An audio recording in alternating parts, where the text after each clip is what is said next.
Hope your bracket is still relatively intact and doing well. I think that's the typical greeting for this time of year. Welcome into the Voice of College Football. Appreciate you being here. We are unveiling our coaches' rankings. Actually, we did that just here in the last week, so hopefully you've checked out those videos. That will get you prepared for tonight's discussion. Again, the videos that I will leave for everyone who is watching the playback, I will leave those links to our 3 coaches rankings videos. We did 69 all the way up to 51, 50 up to 26, and then the top 25 coaches in college football for 2024. So we will run them down. I have left the link in the chat if you would like to give me a call to discuss and debate. That's what we do here at the Voice of College Football. What we also do is we shop Amazon on the link that we provide in the description section. So please use the Amazon link in the description section down below. And it's provided for you in all the videos here at the Voice of College Football and on all our team channel videos. Keep that in mind as well as we get revved up for a week of college football with USC, of course, on Monday night. That's a 10 p.m. Eastern time show, as well as John D'Adamo and the Big Ten Oat Show. That's at 8 p.m. Eastern time on Monday night. But we talk coaches rankings right here at the Voice of College Football, one of my most anticipated shows of the year. I enjoy doing these coaches rankings. And sure, are they perfect? Well, there's no such thing. They're rankings. They're rankings. So 65 versus 64 can certainly be debated, if not 65 against 55. So there are no perfect rankings. Those don't exist. So these can certainly be debated. The emphasis is on that coach's rankings right now. This is a right now ranking. This is not a resume ranking. This is not a legacy ranking. And the most obvious example of that would be if we still had Bobby Bowden and Joe Paterno with us coaching in their final years at Florida State and Penn State. They would not be ranked based on their all-time accomplishments as top 5 to 10 coaches in the history of college football. They would be ranked with their diminishing skills and results in their later years, with a bit of respect going to knowing, hey, these guys know what they're doing. And if they had a stumble in a bad season, like a 7-6, like Bobby Bowden did a couple times late, and Joe Paterno as well, we're going to give them a bit of a nudge, benefit of the doubt, because they have proven it over and over and over and over. We don't necessarily have anything close to that extreme of an example here in 2024. And of course, we've lost the greatest of all time, Nick Saban, and that has bumped a number of coaches up one spot you will see in the top 5 to 10. Again, our coaches rankings, please check out the videos. That's going to get you prepped the best, because I'm going to run through the coaches, but I'm not going to make as much of an explanation on the ranking of each coach as I did during the videos. So here we go. Let's start at number 69. So we are ranking the Power 5 coaches. Last offseason, we did do a separate ranking of the group of 5 coaches, and I just thought that that was appropriate. You really can't. You can't compare the job, the accomplishments, the competition. You cannot compare in any reasonable way. Of course, you can make a comparison and you can estimate and judge, but you can't make a comparison in a valid way between Power 5 coaches. And yes, I'll still probably continue to call them Power 5 coaches, even though they're Power 4 coaches. Old habits die slowly. Power coaches in those conferences versus group of 5 coaches. So we will have a separate group of 5 rankings. And of course, some of those top group of 5 coaches elevated to the power conferences. Here we go, folks. Let's run through it.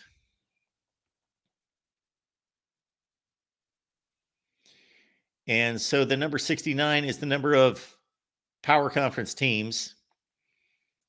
We are still including Washington State and Oregon State, and then you've got Notre Dame. So that comes to 69. And your first coach there is Trent Bray of Oregon State. So he's in his first season. He was defensive coordinator, did a fine job at Oregon State. Certainly. So here is my philosophy concerning first-time head coaches. Generally, they're at the bottom. That only makes sense, right? I'm going to rank them at the bottom. That is a typical approach, and it makes sense for the most part. Not completely, though. So if there are coaches that are underachieving, that have tenure, that have experience, but they're underachieving, if I don't believe that they're meeting expectation, I'm going to rank them below. And I do this all the time in conference coaches rankings, rate them and rank them below first-time head coaches because these guys have done nothing right. They've done nothing wrong. But there might be coaches with tenure who are on the hot seat for good reason because they're not getting the job done. So I'm going to rank them below some first-time head coaches.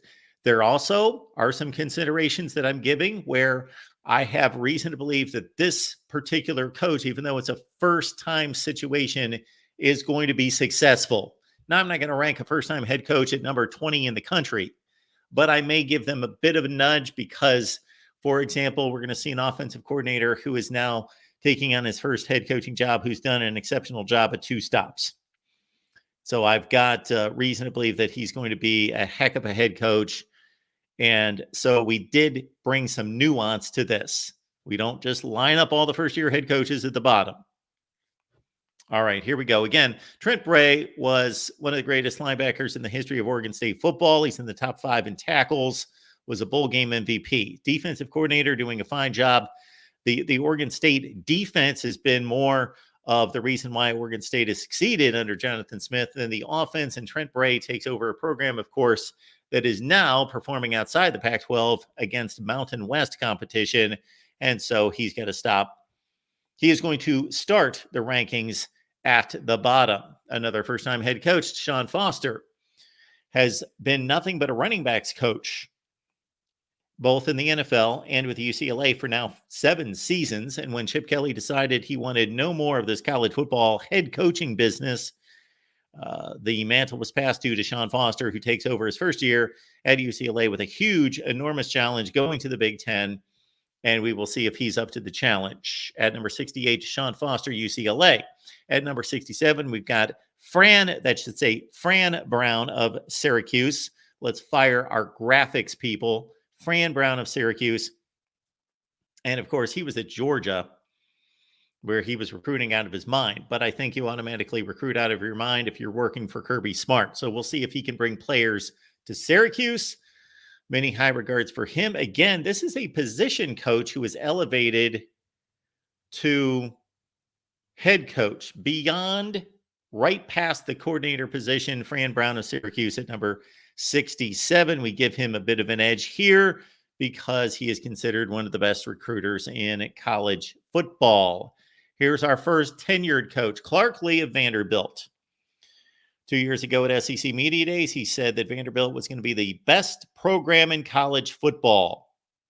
They have fallen slightly short of that. 2-10 this past year, 0-8 in the SEC. And there you see the dismal results at Vanderbilt, which of course is a difficult place to play. If he was coaching at somewhere else in the SEC, pretty much anywhere else in the SEC with that record, he would be fired. Even at Mississippi State, he would be fired easily. 9-27. Shoot, they fired Zach Arnett after 10 games at Mississippi State, and they were, 4-6? Yes. Clark Lee, Vanderbilt keeps him around because he's got a vision, and he appears to be heavy enough for the job. Like he's solid enough for the job, but he's fighting an uphill battle beyond belief. And we've got Clark Lee at 66.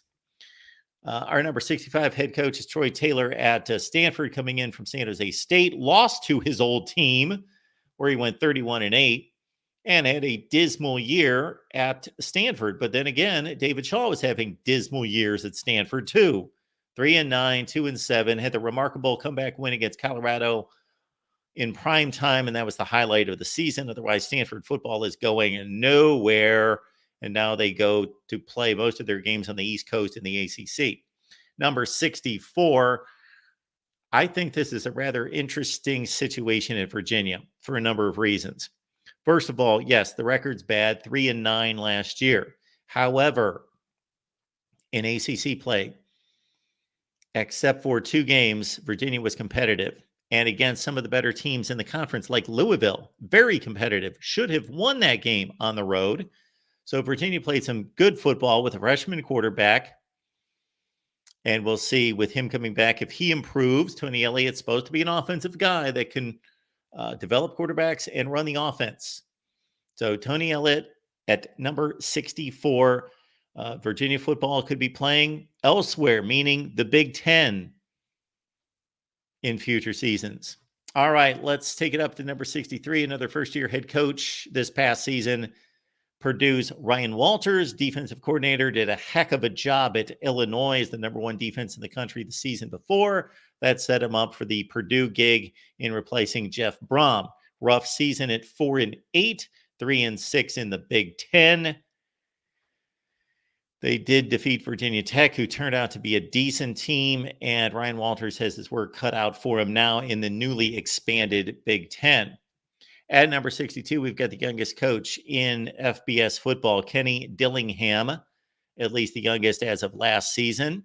Rough year at Arizona State. They did play better football down the stretch. They looked abysmal early, including a 29-0 loss to Fresno State. Kenny Dillingham, a lot of room to grow, and they will give him plenty of honeymoon time to get things right in Tempe. At number 65, or number 61, here we've got a coach in Justin Wilcox who is just flat out not getting the job done. I would argue, though, that he may be given less resources in terms of money, backing, facilities, all of that than any coach in the Power Four.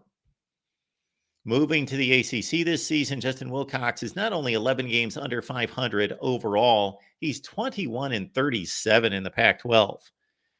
He has not had one good season in the Pac-12. He did get to a bowl game this last year. He had a tremendous defensive run at places like Tennessee and Wisconsin before he got the head coaching job at Cal, and that's the big reason why. But Cal has not been good, but they keep around Justin Wilcox. It partially shows that they are committed to him. Also, they are a bit indebted because he did pull them through the COVID year, and there's a backstory to that. But at the same time, Cal doesn't care about winning, and therefore they're going to keep around a head coach who's winning 40% of his games. Justin Wilcox at number 61. All right, here we go. Jeff Lebby, I'm pushing him ahead of a couple coaches, including Justin Wilcox, who's not doing the job at Cal.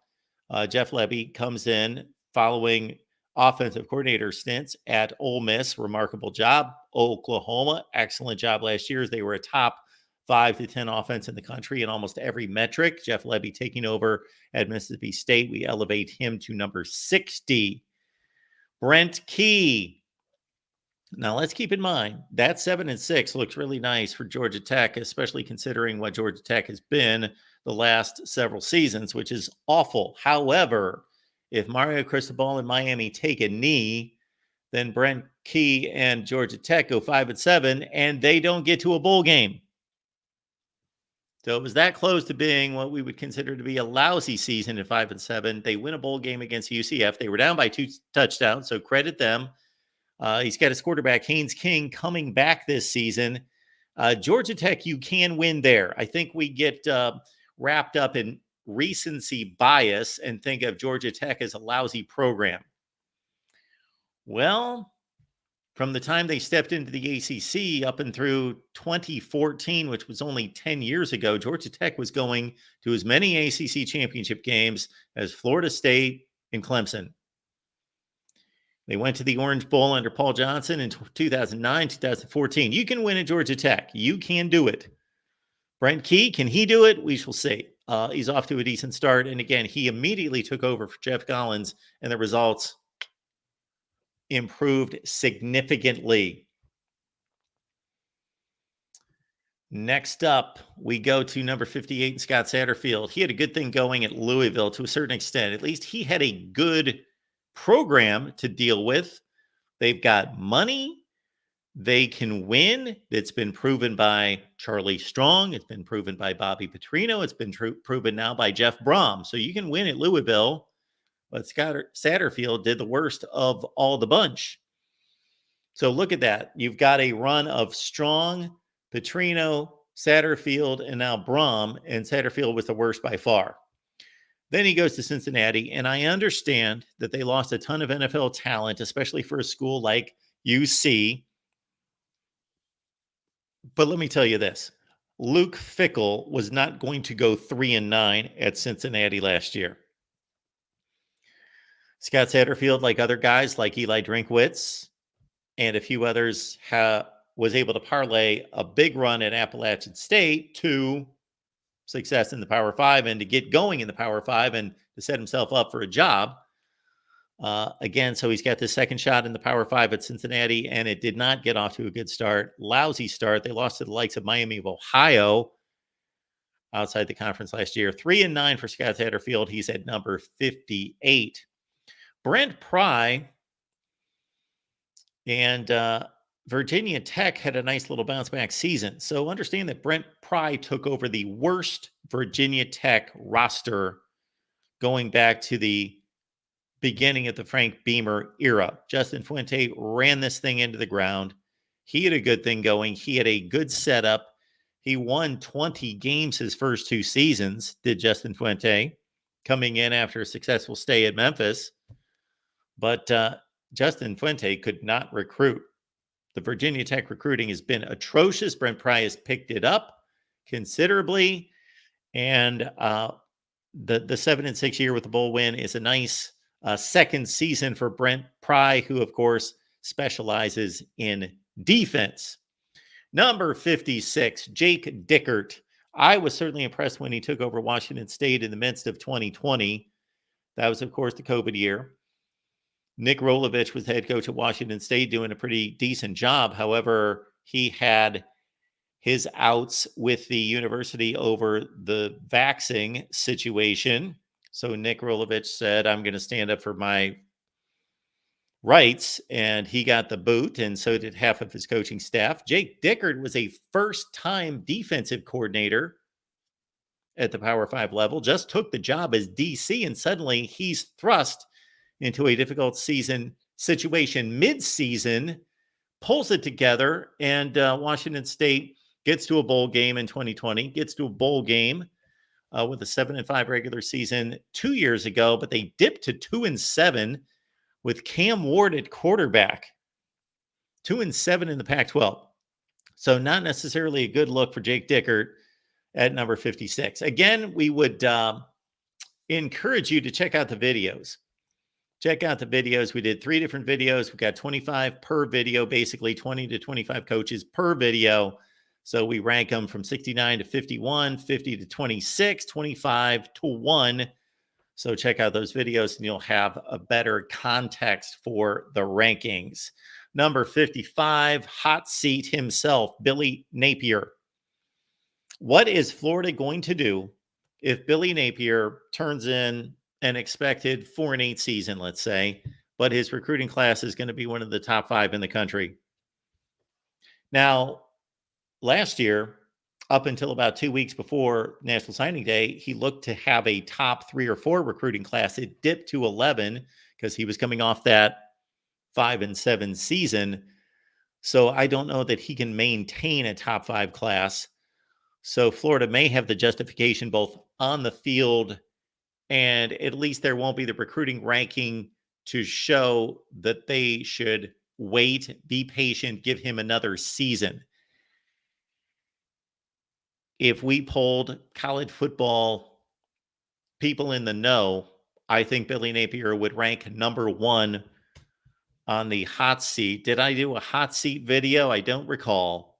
If I did, Billy Napier was certainly on it and probably number 1. Billy Napier, 5-7 last year, number 55 in the country. Of course, had the nice stay at Louisiana that set him up for the Florida job. Did a nice job at the Group of 5, but we could make a long, long list of successful Group of 5 coaches who just did not pan out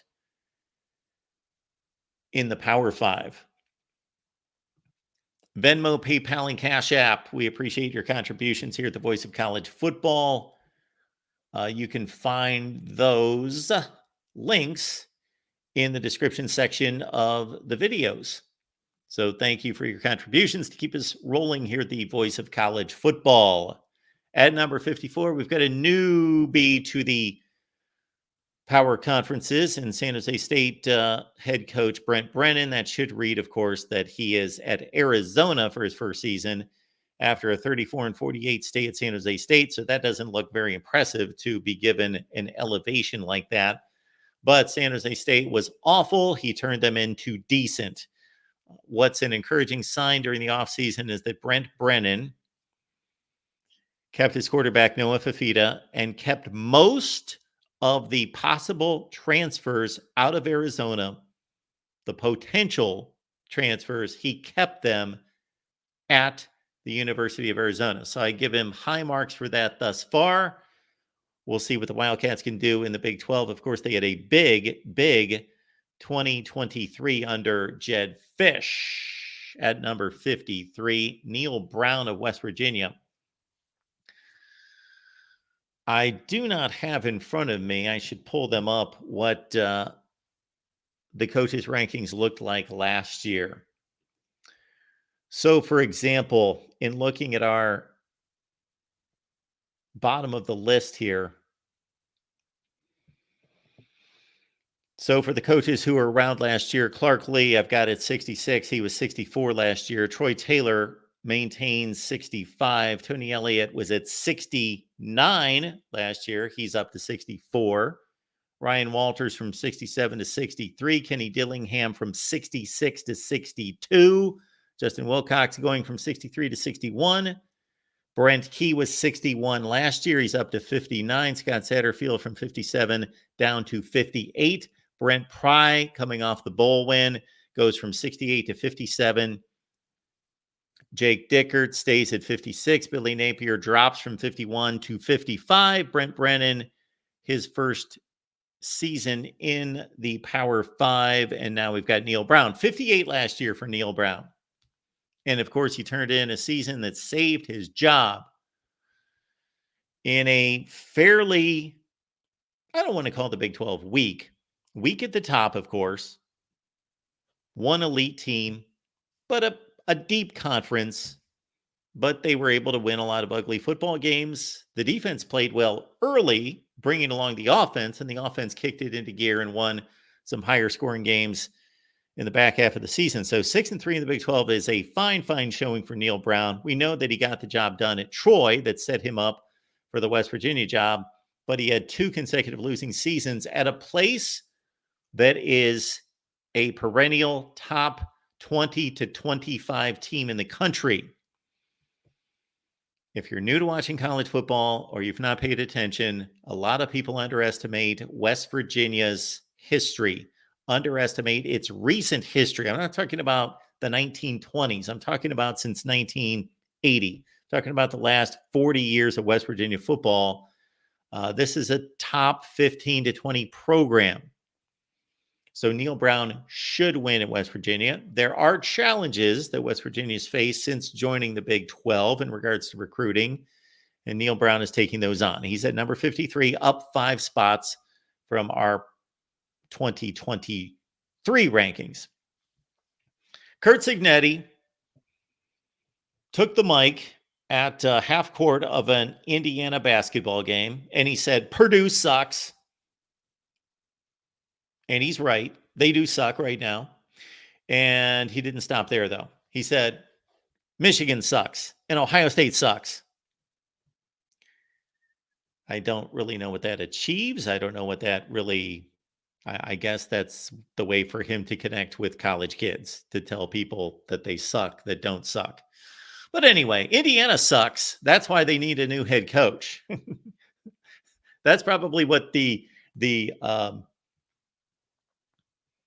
brains in the room, the thinking people should have yelled back at him. Well, Indiana sucks. We suck. Indiana's been awful for a long time. Tom Allen, boy, bless his heart. He's now the DC at Penn State. Bless his heart.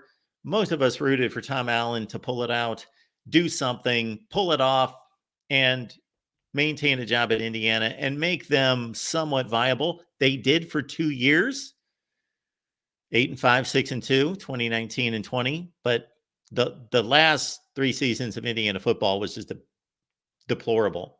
Needed a missed kick against Akron to beat the Akron Zips. So Curt Cignetti got a lot of work to do here to fight through the Big Ten. Look at what he did, though, at James Madison. 11-1 this past season, 52-9 at James Madison. And he was the guy in charge, elevating James Madison from the FBS or the FCS to the FBS. So Curt Cignetti, we will know how he does, and he will let us know because he likes to talk, and hopefully he can recruit. At number 51, Baylor's a roller coaster ride, period. Baylor football is a roller coaster ride. It is throughout its history, and so Dave Randa is just doing what everyone else does at Baylor. 3-9, terrible season. 3-9, 2 years after winning the Big 12 championship. So let's consider that he did prove at a place like Baylor that he could win a Big 12 championship. So not completely inept, but the trajectory is not one that you would want. 12 wins to 6-3. 23-25 at Baylor. And Dave Randa and his defensive prowess gave him, if they don't win the Big 12 championship in 2022, 2021, he doesn't have a job today. I think that kept the job. They thought just 2 years ago that we won the Big 12. So Dave Randa on the hot seat in Waco. At even number 50, Kalani Sitake, and just like everybody else moving into the Big 12, had a rough time of it in 2023. 2-7 in the conference, 5-7 overall. But look at the record at BYU. They were, let's do the math, 56-34 going into Big 12 play. Kalani Sitake is solid. He knows the culture. He is the culture. He's been there now at BYU for a long time. I believe 9 seasons. So let's give BYU a break. Let's give Kalani Sitake some time to acclimate to the Big 12. Let's understand. Took Utah some time. Took TCU some time. And others. Moving into the top 50, we've got Joey Maguire of Texas Tech. I've got to admit, I questioned this hire. I didn't condemn the hire. It's not like I said, Joey Maguire can't coach. Why did they hire him? But what I did say was, Joey Maguire, who? Just like everybody else. He was the Baylor linebackers coach. And he gets a job in the same conference as the head coach at Texas Tech. Well, it's turned out. He's won a couple bowl games. They did have a bit of a disappointing year this past season at 7-6 when they were supposed to vie for a Big 12 championship spot. However, he did have quarterback issues, injuries, and dealt with that. So Joey Maguire doing a nice job. It's always difficult to recruit to Lubbock, but he's off to a good start. We move to number 48 on our list.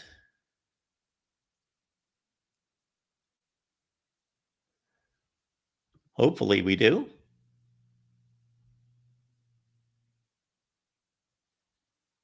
There we go.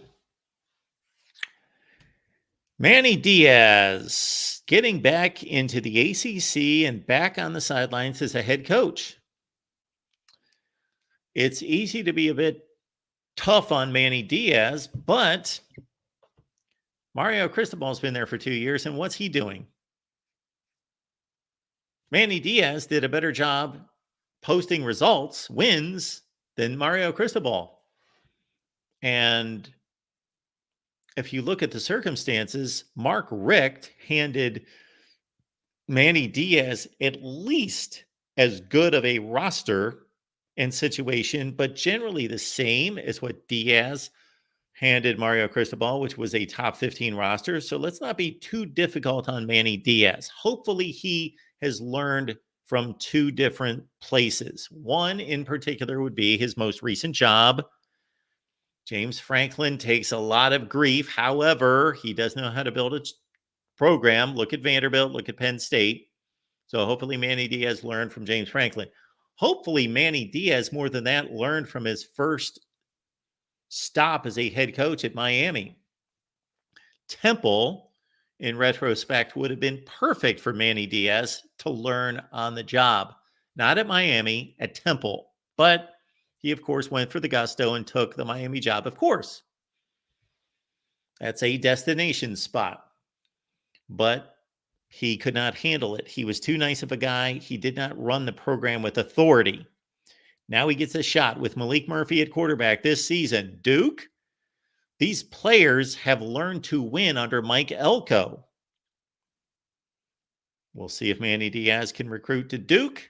Again, he's got a very talented, very dynamic quarterback. Number 48, coach in the country, Manny Diaz, Duke. Okay, there are certain coaches that I could throw out there and we could gain a fairly close consensus of where they should be ranked.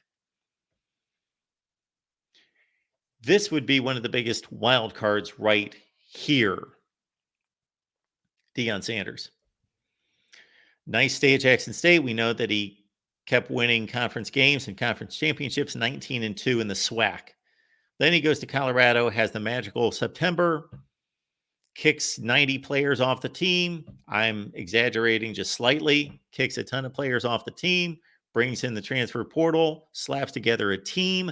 My initial thought was completely reversed in terms of what the results turned out to be. And that's that, well, if he's bringing in all these transfer players, it's going to take time for them to gel. So they're going to start slow and they're going to get better. No, they started great and they got worse because they got beat up. He still has a thin football team, especially along both lines of scrimmage. But Colorado could be a force to be reckoned with in the Big 12. Deion Sanders, the name recognition and his personality is worth more than the numbers we see on the banner. But until he delivers some results, I'm going to pull back on the Deion Sanders hype and rank him at 47. Shane Beamer took a bit of a knock this past season. So Shane Beamer was ranked here at the Voice of College Football number 29 after a nice 8-4 season, narrow bowl loss to Notre Dame. Then he comes back this year, and he's not been able to fortify this roster. They've lost too many players out of the transfer portal, and the line of scrimmage play for SEC play has not been up to standard, and that's why South Carolina loses football games. And they looked lifeless last year, 5-7, 3-5 in the SEC. They gave up 11 sacks in the opener to a bad North Carolina defense. Shane Beamer, people like him. He seems comfortable in the job. He's a salesman. He's a likable guy. He's a personality. But 5-7, even in South Carolina, is not going to get the job done. And he is probably setting himself up for a hot seat year if he doesn't win this year. Shane Beamer at 46. Pat Narduzzi was doing a heck of a job at Pitt. The two previous seasons, he won the ACC championship with Kenny Pickett at quarterback in 2021. Then they went 9-4 the next season. They had established themselves as the best program in the division when there was a division in the ACC. But this past season, they were a train wreck. And we tend to hear that players don't necessarily love Pat Narduzzi. He doesn't necessarily endear himself to the players. That could prove to be his undoing long term in this day and age, especially. Pitt is one of those teams on the fence for future realignment, but Pat Narduzzi is going to need to kick it into gear after a down 2023 at 3-9. They were atrocious. But before that, nice run at Pitt. Really the best Pitt football team and program that we've seen since the mid to late 1980s is Pat Narduzzi's responsibility, and he has delivered up until 2023. So we've got him ranked at number 45. That is down from last season's number 33. Again, check out the videos because we went through all these guys and we ranked them and we delivered more of an exhaustive look at each coach. Number 44 is Willie Fritz. First season at Houston, did a heck of a job at Tulane. However, it was not always that at Tulane. He took over a bad program. He got them to the 7-win plateau, couldn't really break through. Ironically, had this awful 2-10 season right before, boom, they break through, win the Cotton Bowl against USC, follow up with another undefeated conference year last year that set him up for what 2 years ago would have been pretty much a lateral move, but it's not anymore because Houston's in the Big 12. So Willie Fritz moving up to number 44 in our rankings based on his fine job there at Tulane. Arkansas and Sam Pittman. Sam Pittman had a rough year, and now he will be leading this program without KJ Jefferson for the first time. He got off to a great start. The 2020 Arkansas team was so incredibly better than the Chad Morris teams. And Sam Pittman had been nothing more than an offensive line coach before he got this Arkansas head coaching gig. And then they improved to 9-4. They had the 7-6 year, but it's starting to give that Brett Bielema feel that it's coming unraveled and there's really not much excitement at Arkansas. There's not much in the recruiting game to be excited about or in the transfer portal. So Sam Pittman on borrowed time, possibly, he plummeted in our rankings down to number 43. Mike Locksley, much like the Joey Maguire hire at Texas Tech, I said, why, Maryland? Why? Now, again, I did not predict that Mike Locksley was going to fail, but I just didn't understand the hire. Well, he's proven to be a pretty decent hire. So good for him, good for Maryland. Are they going to break through to do anything relevant, though, in the Big Ten? Are they going to challenge?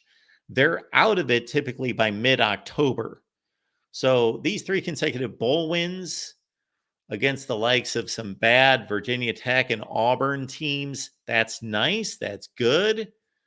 But we'll see if Mike Locksley is able to elevate Maryland. One good sign is that the past 2 seasons, the 4 games against Ohio State and Michigan have been all respectable games. All have been respectable. So Maryland's getting better. Mike Locksley's one of the big reasons why, and he's got a good recruiting footprint there in the DMV at number 42, Mike Locksley. Terps.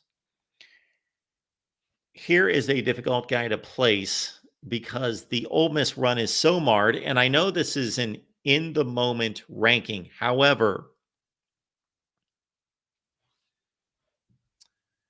there has to be consideration for what's been accomplished or not accomplished in the past, because that is that coach's, depending on context, whether that coach is shown to be much better than he was 10 years ago or 5 years ago, or that he's not been able to sustain that much success, or he's the same guy. And so Hugh Freeze did go to Liberty and did an outstanding job with the Flames, and now he's at Auburn. What was disappointing about this Auburn team this past year is that he could not, as an offensive guy, could not put together any passing attack. None. So that's disappointing, but it's understandable the first season. Now, with a complete season with Peyton Thorne, complete offseason, and now another season, if they don't improve the passing attack, first of all, they're not going to win many games. Secondly, that's not going to really bode well for Hugh Freeze and our evaluation of his offensive skill. We know about all the transgressions from the past. Keep your nose clean, Hugh, and we will see what you can do on the plains. At number 41, Hugh Freeze, Auburn. Okay. Where did Eli Drinkwitz come from this past season? We had him at number 52 last year because you know what? His record going into 2023 was worse than Barry Odom's, and he got fired. So the Missouri administration either saw something in Eli Drinkwitz that they did not see in Barry Odom, despite the worst record, and or most likely a combination of that, and they also didn't want to pay out another big buyout. So they give Drinkwitz another shot, and he delivers that 11-2 and a New Year's Six bowl win. Their schedule sets up in such a way that they might be able to come close to duplicating that this season.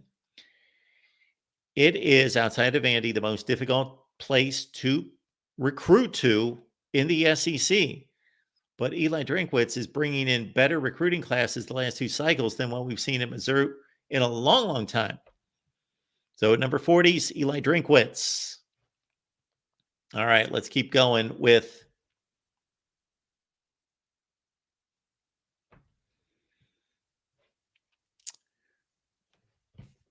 why does this say number 39? Who got what wrong here? Mark, what are you doing? This guy's the best coach in the country, right? If we're just ranking coaches on what they did last season, and we are, with a little nuance, with a little perspective, a little context given, but David Braun was a miracle worker last year. It all started with a fourth quarter 17-point comeback against Minnesota. And then it continued week after week, defeating teams that you would not have thought that Northwestern was going to be able to compete with, like Maryland, like Wisconsin. They only lost to Iowa by a field goal, although everybody loses to Iowa by a field goal. Do I really need to run through what David Braun faced? Watch the video. Watch the rankings. David Braun, remarkable, what he did. But of course, I want to see it again. I got to see it backed up. So that's going to be difficult to do. Nobody's respecting Northwestern. Again, nobody's respected them for years to do anything. Consider that Pat Fitzgerald finished in the top 25 5 times. And how many times do you think Northwestern was voted in the top 25 preseason? 0. But this Northwestern team won a bowl game against Utah, and David Braun brings back a lot of production. He's at number 39. So to compare David Braun and Mario Cristobal, based on last season, it's not even close. David Braun's a zillion times better than Mario Cristobal. However, Mario Cristobal's got a track record. So again, the nuanced ranking is it's about now, but you can't just say all of a sudden you're the worst coach in America. But on some occasions, Mario Cristobal does look like the worst coach in America. You shouldn't go 7-6 with Miami's talent, with top 15 talent that you acquired from the previous coach and top 10 recruiting classes. Now he brings in another recruiting class ranked in the top 10 in the country for 2024. Nice job at Oregon. Of course, he won 2 Pac-12 championships and a Rose Bowl, going 35-13. And number 38, Mario Cristobal. Now you go from one coach who's given a gold mine of talent and recruiting base to a coach who is coaching behind the 8 ball. There are players in New Jersey. They're difficult to keep for a Rutgers program, but it's difficult to get the fan base revved up and excited about this football team. But Greg Schiano seems to be the perfect coach for this program. And let's all understand that most all of these guys know what they're doing. So when you go, here's 1 to 69, there really may be about 5 guys who are in over their heads and don't know what they're doing, relatively speaking. There can be 60 or 65 quality head coaches, but they can't all win. And at Rutgers, Greg Schiano took over a program that had lost 21 consecutive Big Ten games, and most of those games by 40 or 50 points. And now they're competitive. They're really strong on defense. They're strong in the running game. I would love to see Greg Schiano produce a passing attack. Now, that would shoot him up the rankings. I don't see it happening. Gavin Wimsatt, I believe, is back at Ethan Kalkimanis will most likely be the starting quarterback this year, the incoming transfer from Minnesota. Regardless, at number 37 in our rankings, Greg Schiano, Rutgers, and he's up from 43 last season. This guy's not coaching college football since 2013, and he's number 36. Yes, he is. Bill O'Brien, by way of Ohio State, from the Houston Texans, from the Alabama Crimson Tide, Penn State. There you see the record there at Penn State, in one of the most difficult situations to coach in the history of college football in terms of expectations coming off of that atrocity. Bill O'Brien knows what he's doing. I know that his tenure in the NFL did not end well, but consider Houston had done nothing ever, and he went to the playoffs 4 times. This guy can flat out coach. He's considered a bit of a curmudgeon, not necessarily the most dynamic guy or personality, but there are a few guys that know offensive football in particular better than Bill O'Brien. Taking over at Boston College at number 36. Difficult call on this guy, number 35, Bret Bielema. Illinois is one of the toughest places to win in the Big Ten. They haven't consistently won since the 1990s, early 1990s. So for the last 30 years, Illinois has not had a winning program. I know that some Illini fans would raise their hand and say, what about 2007? What about this year? What about that? Yeah, 1 season. Big deal. 9-4 in 2007. Great. This has not been a good football program for a long, long time. And you see Bret Bielema, I think he's really good at what he does. I just don't know if he can elevate this program. I don't think they care enough. I don't think that they have got a large enough fan base that's that fervent. They don't seem to.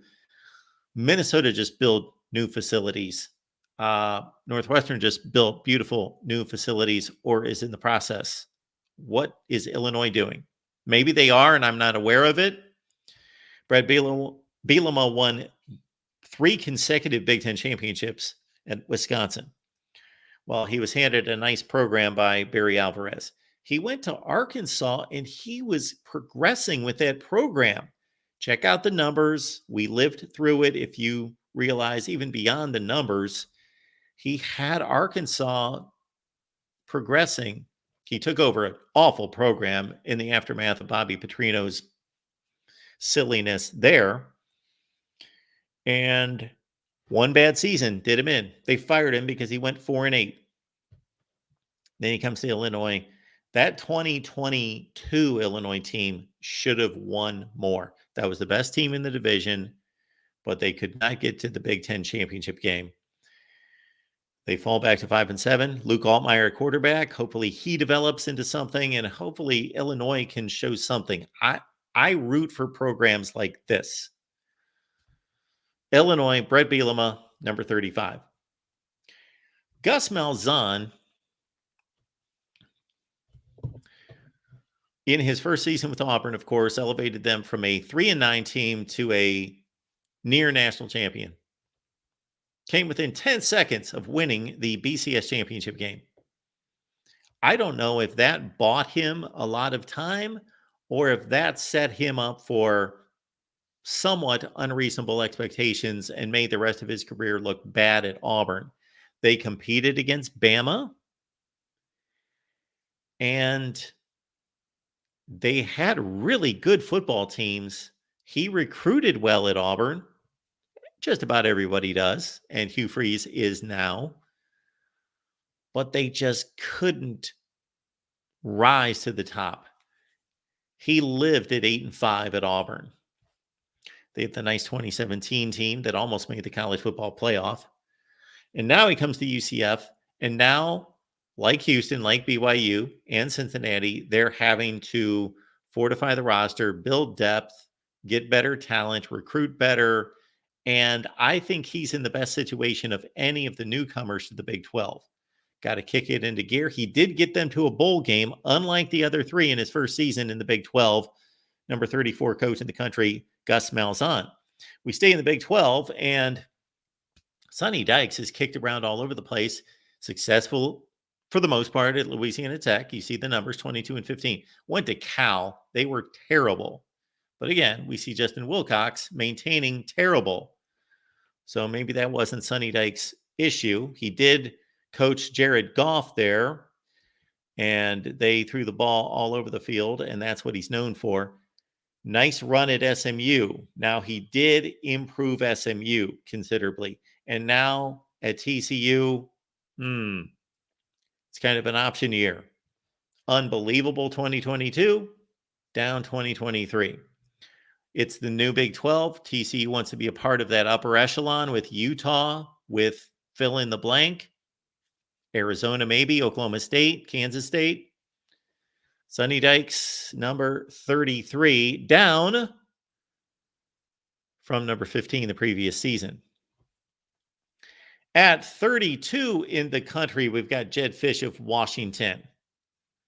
I don't like that he ditched Arizona just days after he made comments on national radio that he was going to stay at Arizona, that he had great things working. He loved to be there, didn't want another job. But is he the only one to do that? No. Remarkable job at Arizona, 10-3's the best they've done in forever. They had their highest ranking in forever since the late 1990s. Although the situation in Washington looks a bit tenuous starting here in 2024 without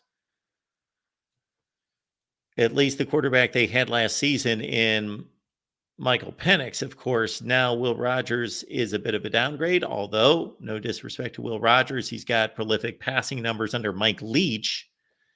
The defense should not be anywhere close to what it was. The wide receiver core should not be anywhere close to what it was. They've lost the entire offensive line. They haven't really gained the recruiting or the transfer quality that you expected to follow him from Arizona. But still, we will honor the work at Arizona before we see what he does at Washington. At number 32 on our list, Jedd Fisch. How do you rank this guy? Well, we did.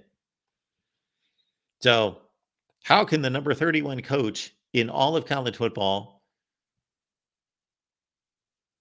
be a first-time head coach? Well, he got an audition, and he pulled through with flying colors, of course.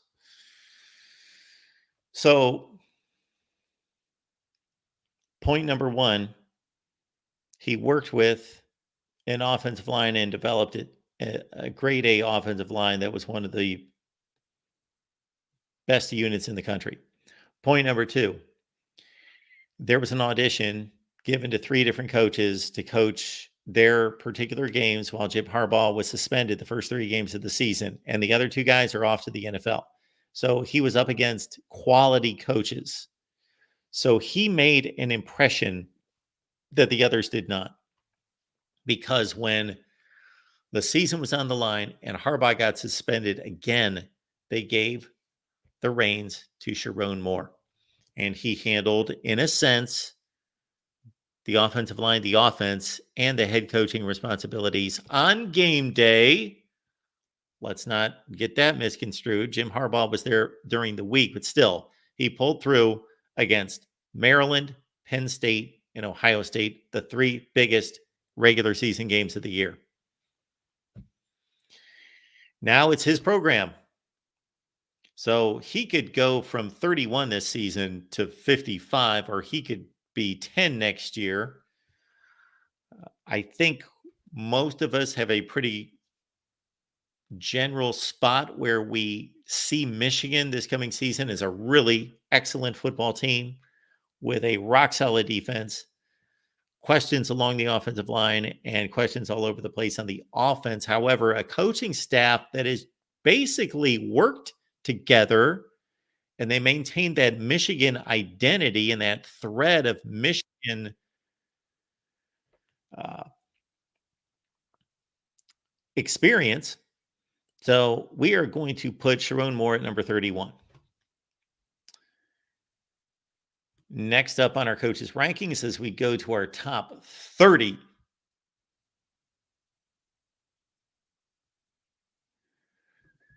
Notre Dame's Marcus Freeman came within 6 inches of beating Ohio State, of course. Team had a letdown against Louisville, almost lost to Duke, should have lost to Duke. So they were about where they should have been at 10-3.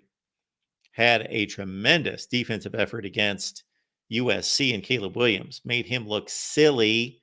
And of course, Marcus Freeman had much to do with that, along with Al Golden. Off to a rough start those first couple weeks of 2022, but he's rebounded nicely. He has risen in our rankings from 47 to 30. He has the look and the sound and the feel of a great young head coach. And the results have not been dynamic and extraordinary, but they have not been poor. They have been just about what we would expect. They almost look like Brian Kelly's results. There we go. 19-7 at Notre Dame in 2 years. Number 30 is Marcus Freeman. Brent Venables has made Oklahoma his program, taking over for Lincoln Riley. They're two very different men and different coaches. Brent Venables has focused on strength and conditioning and the defense, of course. Expect Oklahoma to be a much stronger and deeper and tougher team going forward. They've got the big challenge of entering the SEC, of course, after a 10-3 season, 7-2 in the Big 12. New quarterback in Jackson Arnold. That's going to be a question. Brent Venables rises from number 50 to 29 this year. Matt Rule did wonders at Temple, did wonders at Baylor. And he left Temple for Baylor. He left Baylor for the NFL. We never got a chance to see if he could sustain that type of turnaround. But he did it. He got it done. Now, Nebraska. Nebraska, if you just watched Nebraska play this past season and the cameras never panned or took a shot of the sideline, you would have thought that Scott Frost was still the head coach. They may have played better in areas, but in regards to results, of course, the 5-7 looks exactly like Scott Frost and the 3-6 in the Big Ten. But even the way they lost games was remarkably excruciating. They should have beat Minnesota. They should have beat Maryland. They should have beat Iowa and keep going. Wisconsin and Michigan State. So Matt Rule, season number 2, we give you pretty much a pass in season 1. Unless a guy's just completely off the rails and proves that he can't get the job done in season 1, we consider that one season. You gotta build relationships. You've got to form your staff. You got to get them to gel together. You got to build culture. You got to change terminology. You got to do all these things as a first-year head coach. Matt Rule from 23 to 28 in our rankings. Matt Campbell at one time was the hot commodity in college football. He was the 2020 version of Lance Leipold now. And if he wanted to continue to career rise to go up the ladder, well, he kind of missed it. Not that he can't get that kind of job. He's still respected, but he missed the stock market surge.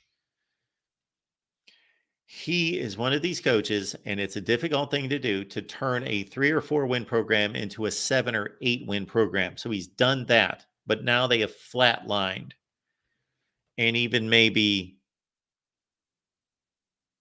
leveled off and declined. The disappointing aspect of the disappointing aspect here of the Matt Campbell situation at Iowa State was they brought back an excellent team off the 2020 team that came within that much of winning the Big 12 championship, won the Fiesta Bowl. They brought all those guys back, leading with Brock Purdy and David Montgomery and Charlie Kohler and Mike Rose. They had this tremendous team, and they went 7-6. Then they went into the dumpster fire. They came back to a certain extent last year. The Big 12 record was nice at 6-3, but they lost the bowl game. They lost to Iowa. Matt Campbell, really good coach, excellent coach, not necessarily showing that he is just the answer. And he's at 27. Outside of the elite coaches of college football over the last decade, Nick Saban, Urban Meyer, Dabo Swinney, Ryan Day, Kirby Smart, all those guys that coach the elite programs, Jim Harbaugh. I have probably said more about, oh, no. I missed my guy. We'll get to him in just a second. There's a guy that's doing a job right there. Dave Clawson at Wake. Dave Clawson said after the season, I'm a 4-8 football coach because we're a 4-8 team, and I've got to take responsibility for that. That's Dave Clawson. Unlike another coach in the ACC who doesn't take responsibility for failed decisions, Dave Clawson takes responsibility for things that he can't control. If you took the Wake Forest enrollment and put it in the corner of whatever they call their stadium that nobody knows, they would fill up like 2 sections. They've got like barely 5,000 students. So there's not a lot going for them. They are the poster child for the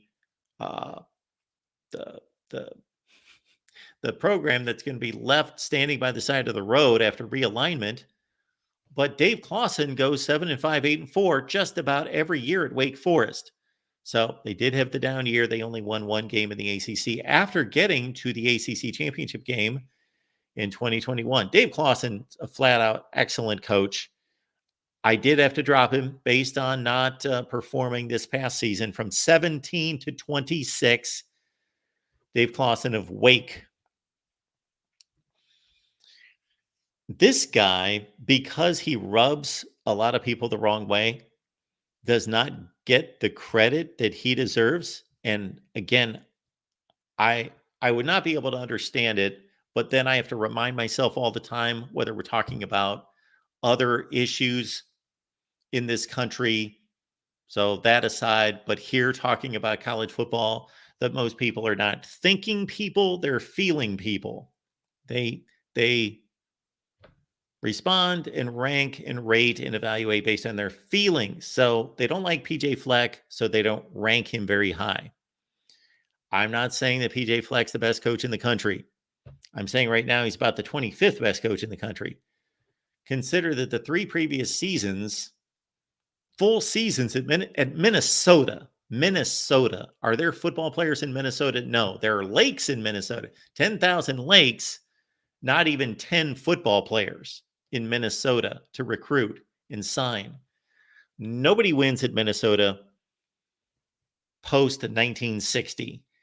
And PJ Fleck, prior to this past season, his last 3 full seasons were 11-2, 9-4, 9-4. He's never lost a bowl game there. He's 5-0. Now, 2023 was not pretty. That's why he plummeted in my rankings, but still he's at number 25. He won another bowl game. But yeah, they looked awful last year. They were bad last year. This is a big season for PJ Fleck, who could have possibly been the new head coach at UCLA. At number 25, PJ Fleck. Gophers. All right, this guy right here has become the answer to a trivia question. Who's the only coach to win back-to-back conference championship games for different teams? Nobody else has done that, right? or taken his team to conference championship games? Purdue, Louisville. There we go. Jeff Brom. Excellent season at 7-1. It's got a new quarterback this year in Tyler Shook to replace Jack Plummer. And the Purdue numbers don't look great, but going over 500 in the Big Ten after they were 3-30 the previous several seasons in the Big Ten. Jeff Brom is a really good football coach. And he's known for offense, but he has not ignored defense. Louisville had one of the best defenses in the ACC last year. Purdue had a really good defense for most of Brom's stay with them. It's going to be interesting to see what he does with this program. If he can push this to prominence. They like to win at Louisville. They like to succeed. They care about their football team. I think they're going to help him get there. Last year's rank was 38, up to 24 this year. Jeff Brom, Louisville. All right. I ranked Kirk Ferentz as number 32 in our coaches' rankings this time last year. And primarily he was that low because he would not do anything about his son screwing up the offense, and he would not do anything about the offense being the worst in college football. And just the sheer lack. Had they had the worst offense in college football for one season and he would have addressed it, no issue for me. No issue for me. But having one of the worst offenses in college football for 5 or 6 consecutive years and not doing anything about it, it's just unthinkable. But otherwise, Kirk Ferentz is an excellent coach. He won a couple Big Ten championships a million years ago. I don't think he can win another Big Ten championship, sadly. But they have gone to 2 of the last 3 Big Ten championship games and got slaughtered. Yes, got slaughtered by every good team they played last year. He knows who they are and what they need to do and how to manage a game to win. However, I do not believe that needed to try to be supplemented to an offense that was completely non-existent. So, enter a qualified offensive coordinator in Tim Lester, and let's see what Kirk Ferentz can do against what's not a daunting Big Ten schedule this year. At number 23, Kirk Ferentz. Okay, here's the hot commodity in college football right here. Lance Leipold takes over at Kansas. Les Miles couldn't get the job done there. Did more harm than good, of course, as he has done in recent years. And so Les Miles, we will never see him again anywhere.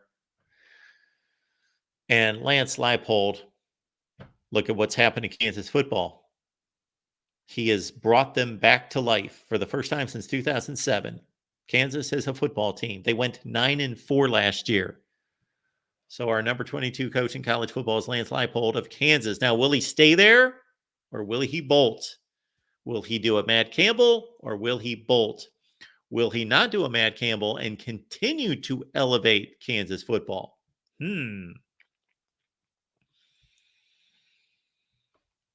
Aside from the coaches who had elite programs in college football, Ryan Day, Jim Harbaugh, Kirby Smart, Dabo Swinney, Nick Saban, those guys, and also the Brian Kellys and Lincoln Rileys as well. I have said more about Dave Doeren than any mid-level head coach because over the last 10 years, I have been his harshest critic that I know of, and maybe nobody's paying attention to NC State football. But for 7 or 8 years, Dave Doeren was allowed to keep his job at NC State despite winning 37% of his games in the ACC. How does that happen?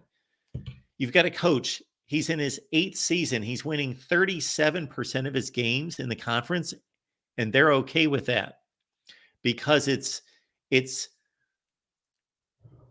obliterated. It's covered up with a smokescreen of easy non-conference wins and getting to bowl games. But now Dave Doeren, I'm not going to say I was wrong because I wasn't wrong. I was not predicting what he would do in the future. I was just saying he's not getting the job done. Why does he still have a job?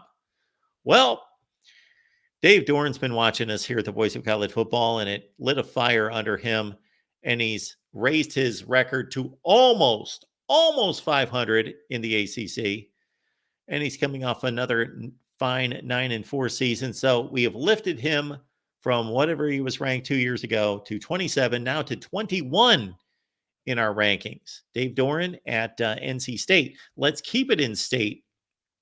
Mac Brown. He's got an interesting career. It's a long one, too. He goes to North Carolina. They're terrible. He goes 1-10, 1-10. He takes North Carolina from 1-10 2 consecutive years to 11-win football teams. Goes to Texas. And even though they were consistently beaten by Oklahoma and did not win conference championships, he won 3. What is Texas and Mac Brown known for? They won the national championship. And he got them to another national championship game. So his tenure at Texas, look at that, 158-48, 98-33 in the Big 12. Then he rides off in the sunset. His program was fading. Let's understand. Rides off into the sunset. And it looks like his career is over. He does the TV thing. But then he comes back to North Carolina. And I thought, that's an interesting move. How is this going to work out? Another version of Herm Edwards to Arizona State from an age standpoint, certainly not from an experience standpoint. And he instantly elevates North Carolina. Instantly, they've got a quarterback. Instantly, they kick in the recruiting. Instantly, they get to a bowl game. They win after they were 5-19 under Larry Fedora the 2 previous seasons. But since then, flatline. He is flatlined. North Carolina has done nothing. They are not good. They're okay. They beat up, well, they don't even beat up bad ACC teams. They usually let them stay in the game. He has, in a sense, wasted the career of Drake May, except for making Drake May a lot of money in the NFL draft, which he could have done anywhere.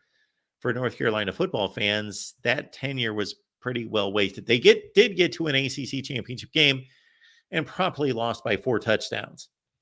Mac Brown, you're doing an okay job. I have to continue to honor this one thing that I think is meaningful. When a coach shows that he makes a program better, then he leaves and the program gets worse. Then he goes somewhere else and he makes the program better. And then when he leaves, it gets worse. And then he goes to another program and he makes that program better. Again, that's what Mac Brown has done. So let's give him credit in terms of elevating. And then when he leaves, we're going to see another coach here soon that up until last year was doing the exact opposite. Chris Kleiman is the current version of Bill Snyder. And that's a good thing because he's at Kansas State. So he's doing a heck of a job. His team is solid. He won a Big 12 championship 2 years ago. And he has risen in our rankings from 30 to 19 after another bowl victory, 9-4 season. Chris Kleiman, rock solid at 19. All right. We go from rock solid to debate. I bet that if we allowed all of you to vote right now, you'd be all over the place on James Franklin. And I get it. He did not take over a great program. Let's briefly remind everyone what he did at Vandy. That is crazy. 9-4, 9-4. Okay, so he goes to Penn State. His 2016, that's the highlight. 2016 is the highlight. They lose 2 games early. They get blown out by Michigan by 42-10. They kick it into gear. They upset number 2 Ohio State. They go to the Rose Bowl. They win the Big Ten championship. And then starting in 2017, Penn State became what they have been ever since. And it's a really good program that can't push through in big games. There are other teams and coaches across the country that get knocked for not winning big games, but I have arguments to say that they have won big games, i.e., let's say Lincoln Riley, because I don't think just national championship games are big games. But James Franklin doesn't win any big games. Not for a long time. Okay. The Rose Bowl, huge game. Used to be. We can argue that one. He did win the Rose Bowl. He's won New Year's Six games over and over and over. His team looked lousy in the last one, but he was missing half his defense. So again, it's difficult to rank and evaluate the bowl games. But James Franklin, I feel very comfortable right here because Penn State, most good coaches would win at Penn State, yes, but it's not automatic. And James Franklin is making it at least automatic to go 10-2, 9-3 at Penn State. All right, next up, we got Mike Gundy. And people, this is my evaluation of just general college football fans out there. People seem to love Mike Gundy. And I like him too. I could bring up an issue from about 3 years ago that I think he took way too much heat for. And I was unfortunate to see that he backed down. And it was a really stupid incident that he got accused of something by a player that was really dumb. But we'll put that aside, get back to football. So I liked his initial stance on a particular issue. Then he backed down. But historically, Oklahoma State's awful, but Les Miles won there. But then again, Les Miles was taking advantage of,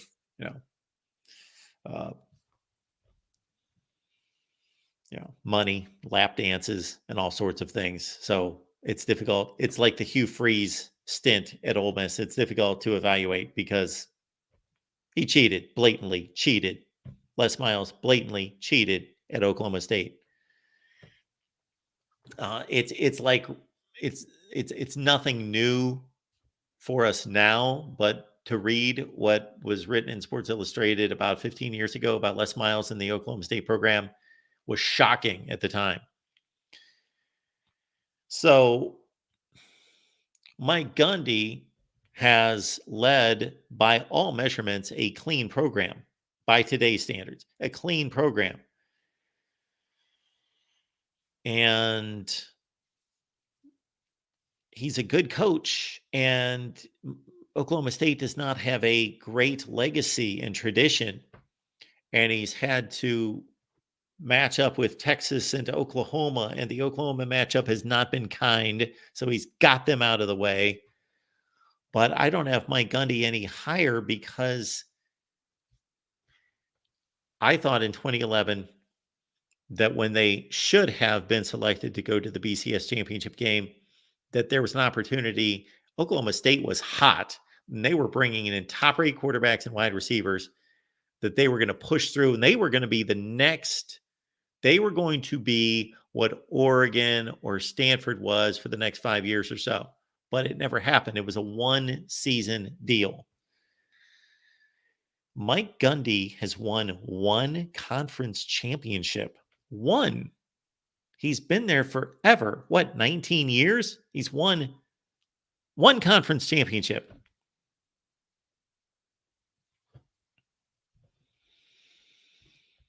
Mike Elko has a much shorter resume, of course, did a remarkable job at Duke. Contrast what David Cutcliffe was struggling with at Duke, winning one game in 3 seasons in the ACC versus Mike Elko stepping in, taking David Cutcliffe's players, and bam, he wins.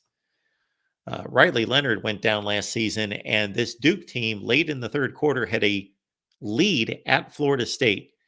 Mike Elko, really good coach, great hire by Texas A&M. This was the hire I thought Texas A&M should make. They made it. I think he's going to do great things at Texas A&M.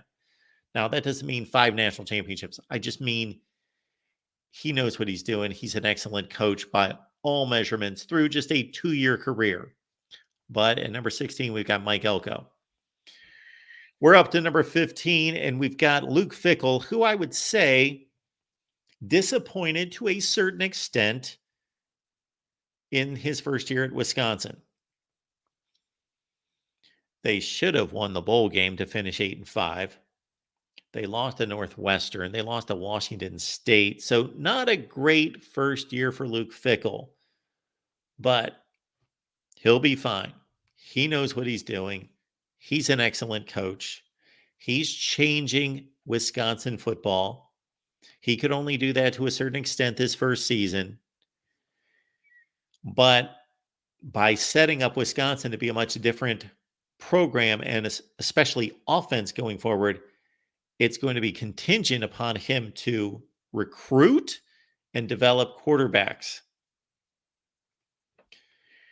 The job he did at Cincinnati was outstanding, of course. He's number 15 on our list, Luke Fickell. Mark Stoops' record is not going to blow anyone away. You've got to do the compare and contrast of Mark Stoops versus his Kentucky predecessors to truly appreciate what he's accomplished in Lexington. I did drop him 3 spots because he's coming off consecutive 7-6 seasons. Texas A&M wanted him, or certain factions at Texas A&M wanted Mark Stoops, and I believe the athletic director Ross Bjork was one of them. So Mark Stoops is coveted by a place like Texas A&M for good reason. Mark Stoops at number 14. Josh Heupel did a nice job at UCF, but of course that was coming off the heels of Scott Frost, so it wasn't completely on its own. Then he comes to Tennessee, and what's Tennessee football been since Philip Fulmer? Nothing. Butch Jones had a couple okay seasons, but Jeremy Pruitt brought Tennessee both on the field and off the field down to the depths. Josh Heupel immediately lifted the spirits of everyone, took charge of the program, elevated, picked a quarterback. The Hendon Hooker season was fun to watch, 11-2, could have made the playoff, just narrowly missed.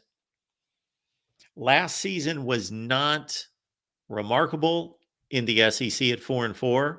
They did win the bowl game, finished 9-4. Josh Heupel, after that splendid 2022 season, I had at number 9. I drop him to 13. Water.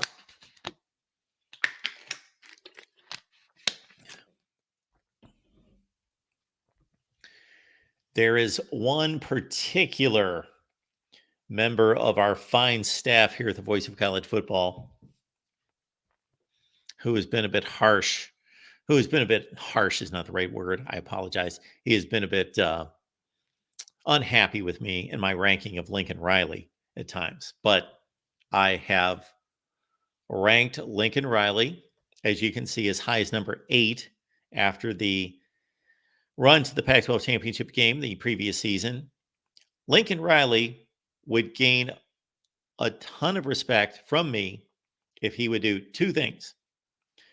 Field a defense for the first time in his career. And number 2, now going to the Big Ten against those teams, get the job done. Lincoln Riley is at a university. I'm not saying that USC's at its best from the top down to give the resources and the direction that is needed to win national championships. But USC at its best, I've said this over and over and over and over. By contrast, Ohio State is the most consistent elite program in history. USC is the best at its best. The great USC teams are the greatest, by and large, in the history of college football collectively. I'm not saying that each team is collectively. So the potential at USC is outstanding. It is elite. It is all-time great. Will Lincoln Riley be able to seize that? Will he be the next John McKay, John Robinson, Pete Carroll?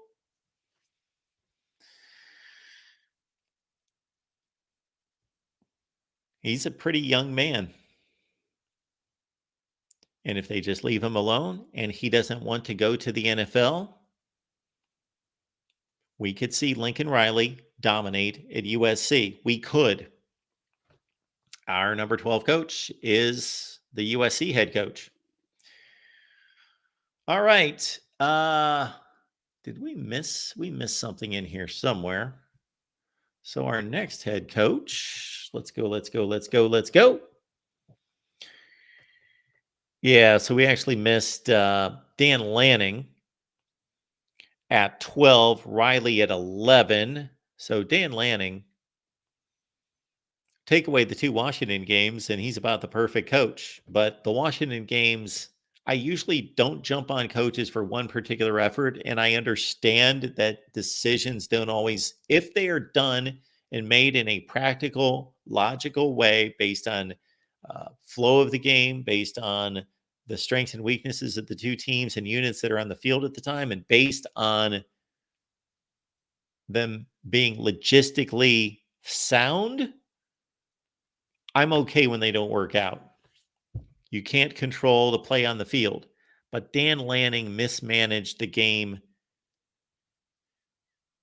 in Seattle, and then his team was not ready to play out of the gate in the Pac-12 championship game, and they got down by 3 scores. But nonetheless, Dan Lanning put his foot down when the Bama job was open to say, I'm staying here.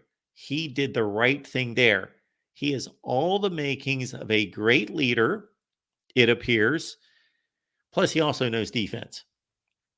So tighten up the game decisions, find that solid balance. There is no perfect balance because nobody's perfect, but solid balance between aggressiveness, calculated risks, and also managing the game wisely. Dan Lanning at 12, Lincoln Riley at 11. Number 10 is, wow, look at that sorted past there. He's been at Tennessee, USC, FAU. Now he's at Ole Miss. And he just went 11-2 this past season, and he is going to have a top 10 football team heading into 2024. Lane Kiffin is learning. He's grown. He's matured. He's still going to be Lane Kiffin, and that's okay. He is not going to be your polished, buttoned-up head coach. He's not going to be your old school. He will never be that guy. He won't be that guy at 60 or 70. He is who he is. I think he's pretty much filtered out about as much of that as he is going to. And Ole Miss is obviously okay with it. Auburn was okay with it enough to go after Lane Kiffin. Our number 10 coach in college football is the coach that Nick Saban has credited with revamping the Alabama offense and bringing it into the 21st century. Lane Kiffin at 10. I am giving a lot of credit to Jonathan Smith for winning at a top 15 level for 2 consecutive years at a school that is not in the SEC or the Big Ten and able to garner that kind of support, those kind of resources, that kind of recruiting. Jonathan Smith won at Oregon State when he took over a program that, based on the advanced metrics, was one of the worst programs in the history of college football. and was currently, when he took over the program, the worst program in college football. And he lifted them to 10-3, 8-4 the last 2 years. Now he goes to Michigan State, and we will see, because Michigan State can win. It's been proven you can win at Michigan State. However, it's not easy. So here we go with Jonathan Smith, who could have been the Matt Campbell of Oregon State football, but I don't think he wanted to be lost in the abyss. I don't know that he would have left Oregon State had they been secured in the Pac-12, but they're not. So he's gone. Now he's got a new challenge at Michigan State. Next on our list is a guy that look at that meteoric rise. And the reason that Steve Sarkisian was ranked number 44 in the country is what did he ever do? Washington's a program that can win conference championships, get to big bowl games, get to the playoff, as we've seen twice under two different head coaches. Sark was worse than his predecessor and worse than his successor at Washington. Okay, Sark at USC. Worse than his predecessor, worse than his successor. Okay, goes to Alabama, went through the program there with good old Nick Saban. Then he comes to Texas and he goes 5-7 and 8-5. And so that's what I was ranking that against. This guy's coached two of the elite programs in the country, and an excellent top 15 to 20 program, and he's done nothing. Nothing. Okay, he finally did something. 8 might be a bit favorable for him. I'd like to see him do it again. His team and his quarterback appear primed to do so in 2024 at number 8. A top 3 team in the country coming into 2024. Steve Sarkisian. Mike Norvell. I used to defend this guy every week on our Florida State show. And again, not predicting that he would be a great head coach, but saying, look at what he inherited and look at the situation he had to deal with and the circumstances of the 2020 season. So it took year 3, but Mike Norvell broke through 10-3, and then his team dominated the ACC last year. And he knows that he has had to go into the transfer portal. This is going to be a component that we'll have to look out for going forward. Is he going to be able to be this effective in the transfer portal? Jared Verse, Keon Coleman, Johnny Wilson, and company? Or is he going to be able to recruit out of high school? So the recruiting out of high school, not quite yet there for Mike Norvell. The results, how can you discount the results? We could be talking about a coach who led his team to the college football playoff, but that was out of his hands. He went 13-0. Our number 7 coach, up from 22, Mike Norvell. All right, now we get to number 6. Actually, last year's ranking was 7, not 5. And we could sit here for about 4 hours and discuss the pros and cons of Ryan Day, but we will do it in about 30 seconds because I have talked about Ryan Day about as much as any coach in the country for good reason. He's done a great job at Ohio State for the most part. He's done a great job overall. Well, not quite, because he should have won a national championship at this point. If he's got a different kicker, maybe he's got a national championship. But that is where we need to be balanced in the evaluation, because that is a valid statement to make. But it's also valid not to say, well, that they would have won the national championship, so therefore he's really got a national. Well, he doesn't. So he doesn't have a national championship, but it's reasonable to say, it's not like we're talking about Dave Doran and saying he doesn't have a national championship. Well, yeah, he loses 4 games every year. This is all about beating Michigan. Well, let me correct that. Let me clarify that. From 2021 through 2023, it was about beating Michigan. And he failed in resounding fashion twice. And then, of course, they just missed last year. But going forward, what is Ryan Day going to be judged by? He's going to be judged in a different light, I believe. It's all about the college football playoff. If Ryan Day goes to a national championship game this year and on the way he loses to Michigan, people are not going to be happy with that, but he is going to maintain his job. And he's going to continue to bring in top 5 recruiting classes. But if they beat Michigan and lose the first playoff game, I can't say that that's going to sit too well either. He's got to do both to a certain extent, but win a national championship. That's really the only string of accomplishments and the only scenario that I see being acceptable to most Ohio State fans going forward without a national championship would be if they just dominated the Big Ten.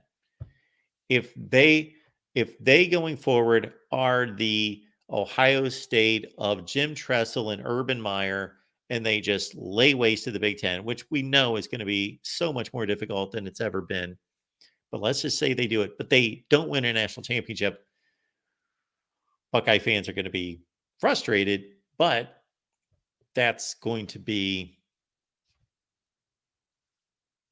another way in which he can, in a sense, reach potential. Anyway, certain coaches on this list, we could talk forever, of course, because the expectations are through the roof and we have reached that level here in our ranking. So let's go to the top 5. And yes, if we were just simply going by record, there would be a reason to drop this guy more so than I did by one spot. Like Kyle Whittingham coaches at Utah, and he won the 2 previous Pac-12 championships. He used to win all of his bowl games. Now he's on a big bowl losing streak. But I hear almost every other day that bowl games don't matter. But this guy is rock solid. He did not have a quarterback this past season. So you got to understand the quarterback situation was just rubbish.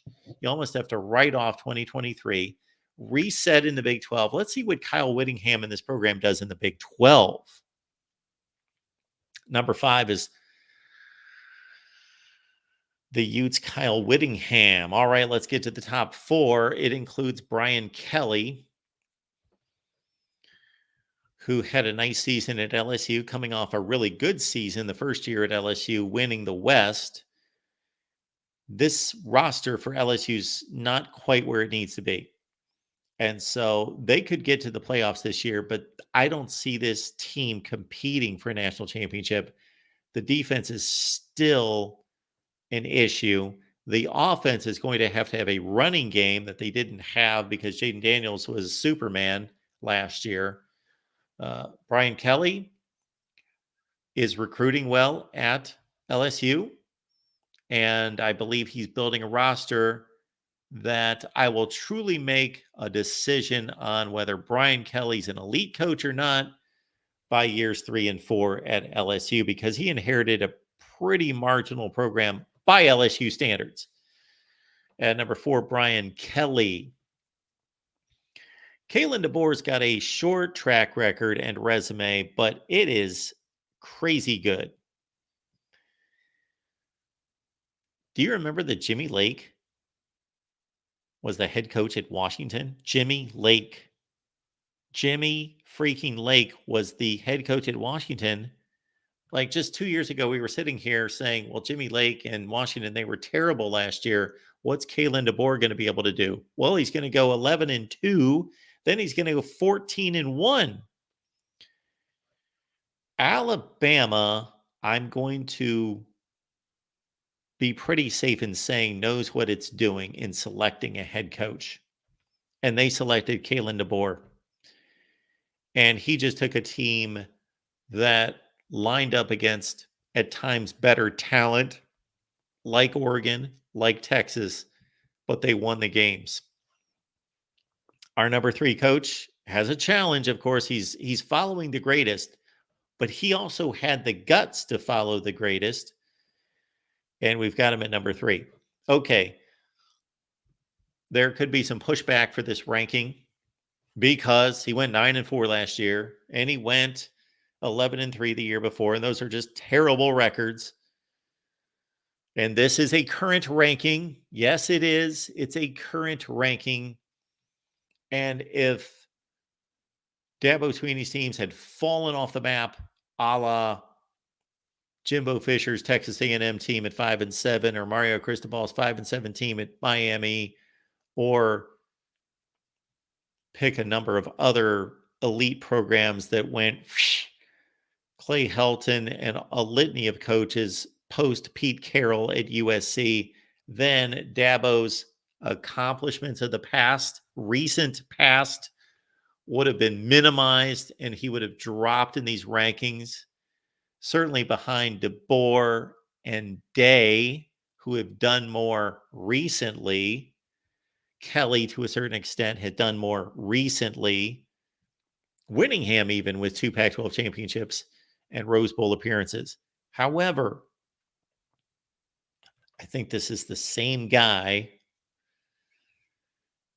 that went from wide receiver coach to doing something that is truly remarkable, one of the greatest coaching jobs ever.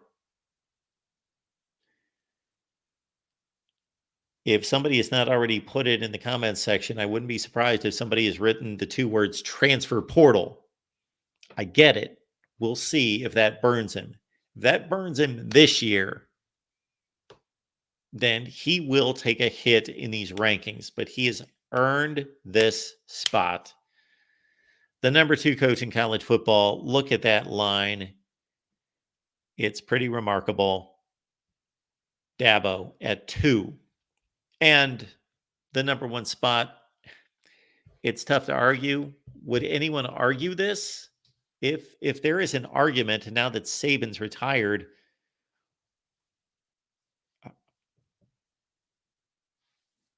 the guy that won the national championship is gone. So if Saban stuck around and Harbaugh stuck around, well, Saban obviously based on legacy, but also not falling off the legacy, still being a top 3 or 4 program, you could keep him at number 1. You can make that argument had Saban stayed, and Jim Harbaugh being a 3-year run of 40-3 and then the national championship, you could have elevated Harbaugh to 1. I would have been fine with anybody making that ranking. Again, these are not, when I say they're not perfect rankings, I'm saying that you can have an argument. Again, if Harbaugh and or Saban would have stayed, but under the circumstances, how do you argue this? Kirby's number 1. He arguably still has the best team and the best program. And with Harbaugh leaving Michigan, I think it leaves the path to make that. And with Saban at Alabama gone, that path to say this is by most reasonable measurements the best program, probably the best team. They might have been the best team last year. They didn't earn, nobody jump on me, did not earn the opportunity to prove that. But in other years, in other circumstances, they would have been given the opportunity, but they didn't earn it. So we were deprived of seeing the game that most of us wanted to see, Michigan, Georgia. Regardless, the dude is 14-1, 15-0, 13-1 the last 3 years. And before that, he was simply not getting past to the summit, but still his teams were just gushing with talent and looking like national championship teams for like 95% of the season in 2017 and 18 and 19 and 20. So Kirby Smart's been doing this for a long, long time. This is not like a 2-year deal. Yes, he's got 2 national championships in 2 years, but they've been pretty much this good since 2017. This is a 7-year run for Georgia. There you go. Those are the rankings. I will once again leave the link in the comment section if anyone would like to call. If not, we will look through the comments and we will call it a early night. But we would love to talk rankings with you. If you want a better, more exhaustive rundown of these rankings, please check out the videos that we have provided. All right. Also, keep in mind, we've got some exciting news here at the Voice of College Football coming up on Wednesday night. If you want to talk college football, do not join us on Wednesday night. Do not be here. This will be the only time I will ever tell you, stay away. Do not be here. So if I show up on Wednesday night, which I will, I am, Lord willing, there would have to be some sort of disaster for me not to show up Wednesday at 8 p.m. Eastern time. Otherwise, I will be here Wednesday night at 8 p.m. Eastern time. And whether I'm going to be talking to one person or a million people, I'm sure it's going to be closer to a million. We will be talking about the state of the Voice of College Football. That's Wednesday, 8 p.m. Eastern time. Okay? Looking forward to that. That show could last all night. I might be sitting here all night. Okay? Because I'm going to say everything that I need to say and want to say. And I will be answering everything that you have to say concerning our fine little network here at the Voice of College Football. That's Wednesday night, 8 o'clock Eastern time, the state of the Voice of College Football.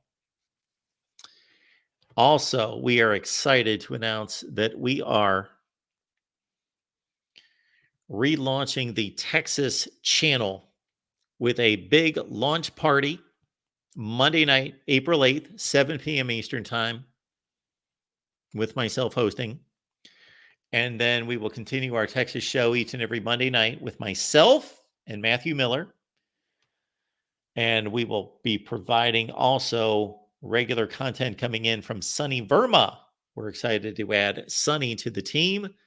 And we've got the Texas channel ready to go. Like, we didn't just decide, okay, we want to do a little bit more Texas content. Let's rev it up. No. This has been well planned, and we are going to give it a surge here on the Texas channel. Again, launch party Monday, April 8th, 7 p.m. Eastern time on the main channel, but we are going to be directing you to the Texas channel.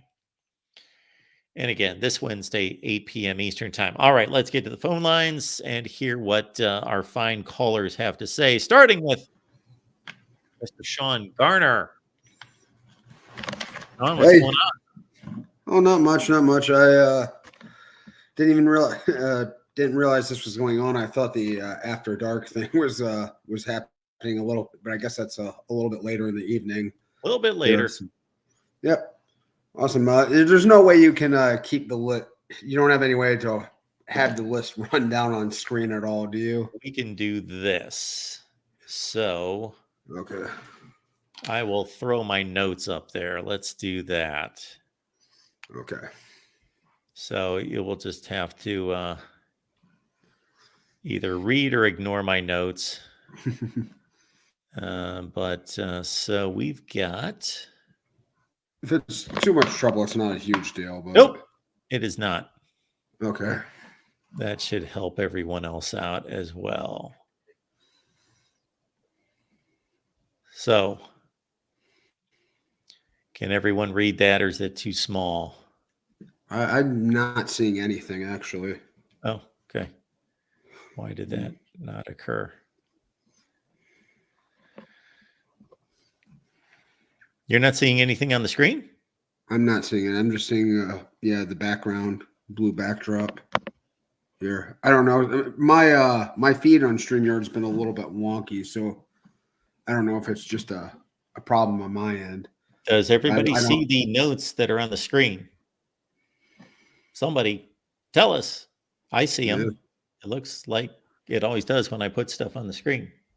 Let's see. I can't get to the bottom of the Okay. chat. Troy Too says many it's on his screen. I don't know. It's probably something just wrong with my with my feed. So well, that's fine. I can remember a little bit of it.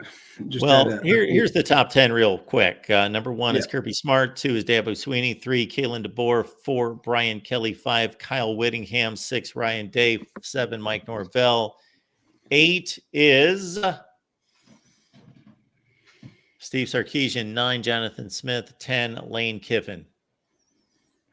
Okay.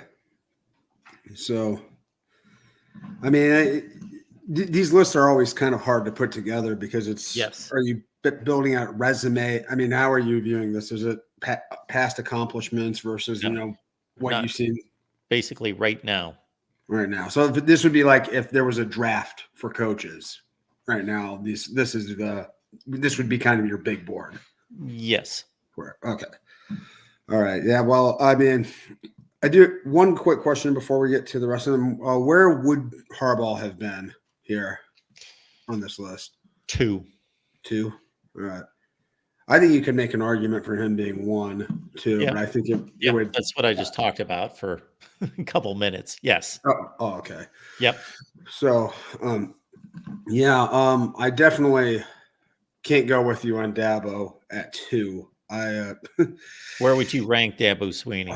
I said this. I think I'd take like 12 coaches above him right now. You would take 12 coaches before Dabo Sweeney. Probably. I think that's probably around where I would put him, 13. Okay. And I mean, Based like on obviously what? it would. Who are these What? 12 coaches?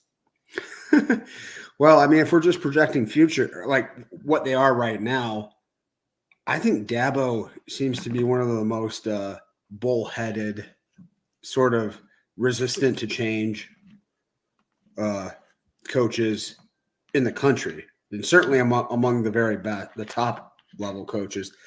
He has not embraced the NIL or the portal in a way that I think can make your programs solid. He's had real staff issues the past couple of years. I think he's hired and retained subpar assistants. And I mean, the team, their style of play hasn't evolved either. He has better players than almost everyone in that league. I mean, there's like 1 or 2 teams in that conference that can compete with him player for player. And he just hasn't gotten it done. And I don't see the arrow pointing up in any way for the Clemson program. So that's why I'm particularly low on him there. And sort of the opposite with Kalen DeBoer. I just don't think he's done enough to be ranked ahead of some of the coaches he's ranked above right there. I mean, he's had like one big season with what I think is an all-time great college quarterback. Okay, so in your eyes, he's had one big season, but if you take his second season at Washington, meaning his 11-2 top 10 finish, that's better than the best or second best season of almost everybody other than Ryan Day. That's I believe that was him. his first season, right? That was the 11-2. Yeah, that's what I'm saying. His second best season at Okay. Washington. Yeah. Oh, absolutely. But I'm also saying it. He walked in, and I mean, he was a big part of Penix going there, and a big part of why they had some of the talented receivers they had. But I mean, I think everyone's kind of overrating him right now. I don't think he's done enough to be put in this level of elite coaches right now. Well, listen, also, it's So there's no way, I don't believe, unless somebody can explain this to me, there's no way to say we are ranking these coaches like right now. So for example, the best scenario I can put in front of you to prove my point or to make my point Mhm. would be if Bobby Bowden and Joe Paterno were still coaching and this was their last season or second or third last season, I would not rank them based on their amazing resumes. They would not Yeah. be top 5 coaches in college football. They'd be 18 Right. or 20 or something like that because I would Mhm. not be coaching them based on who they were in 1985. I'd be coaching them. But you can't, but you also can't just say we're ranking it based on what happened last season, because then Northwestern's David Braun, I think, is the best coach in the country. If we just base it on what happened last year, he did the most remarkable job. He's number one. Yeah. So I think there has to be some kind of balance to say, well, like, a coach can't be a top 10 coach one year and then he's just like falls into oblivion because he had one bad year, or vice versa. So I did my best to balance those two things. Also give us a look at the future like you're doing right now. So I Mhm. respect that. And Yeah. with Dabo, it doesn't look great. I think people are overrating the decline.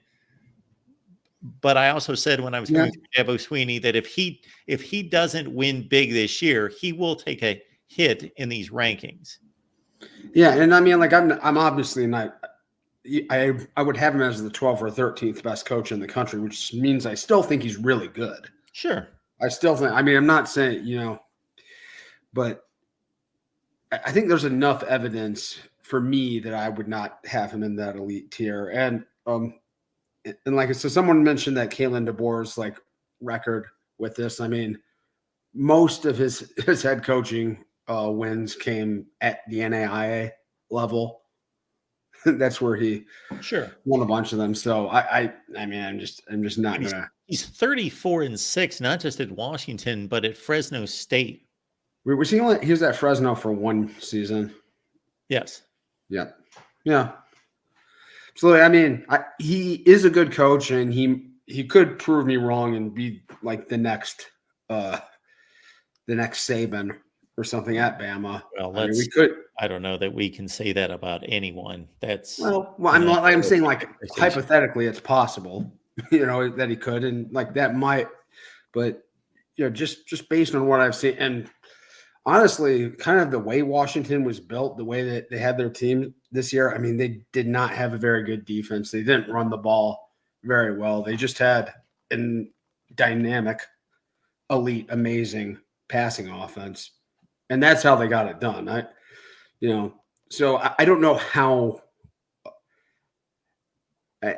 much that projects very well into the future when you were just absurdly good, unrealistically good at one element of the game, and that's how you won. I don't think that's necessarily replicable to this degree. So it remains to be seen here, but down a little bit further, I know a lot of people. Did you have Kelly at 4?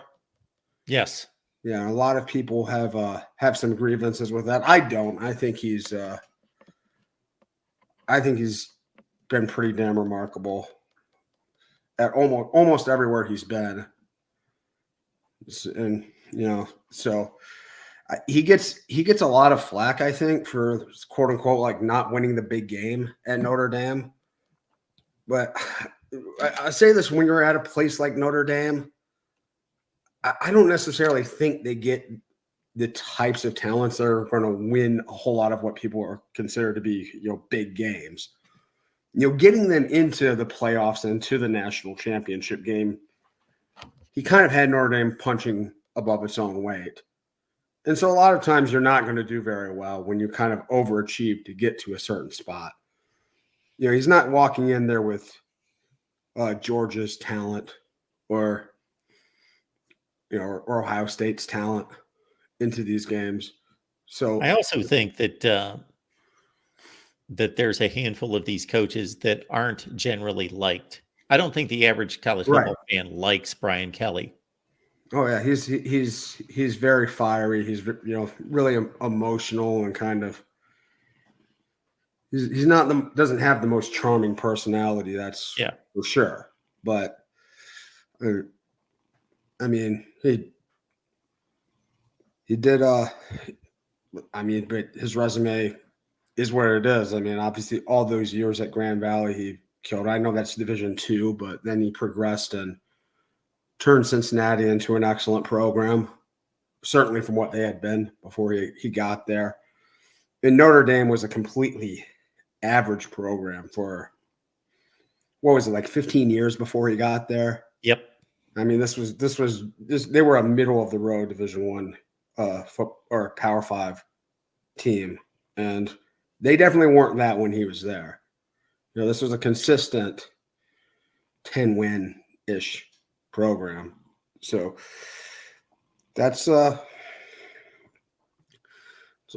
so I think that interesting with Jonathan Smith there. That was a lot higher than I thought he would be, and I thought I was one of the most bullish people on him. Yeah, I gave my rundown on Jonathan Smith. Look at what he took over. Mm-hmm. Yep. I mean, it did take him a little while to get Oregon State to that level. I mean, what I like about him is that there's been a steady climb in that program. They've gotten better. They got better year after year under him. And yeah, and I also think, like, you watch them, and a sign of a good coach is consistency and performance. And Oregon State always seems to be the last couple of years. The team, they don't really have many off weeks, like where they just show up and ugly. What was that? If they're playing a team they should beat by 3 touchdowns, they usually win by 3 touchdowns.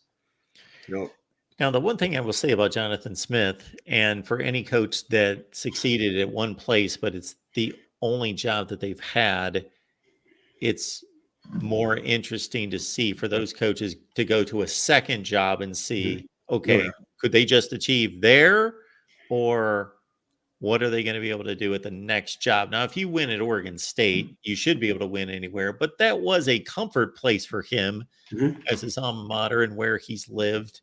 And now he's coming to a completely different deal. Yeah. Oh, yeah, absolutely. It was interesting thoughts on James Franklin. You had him, I thought, a little low here. Was it around 2019? Something like that? He's at 18. So it says 19 there, but I put in Saban and Harbaugh. So he's at 18. Okay, I mean, 18 for a team that wins like 10 games, goes to a New Year's Six bowl game most seasons. That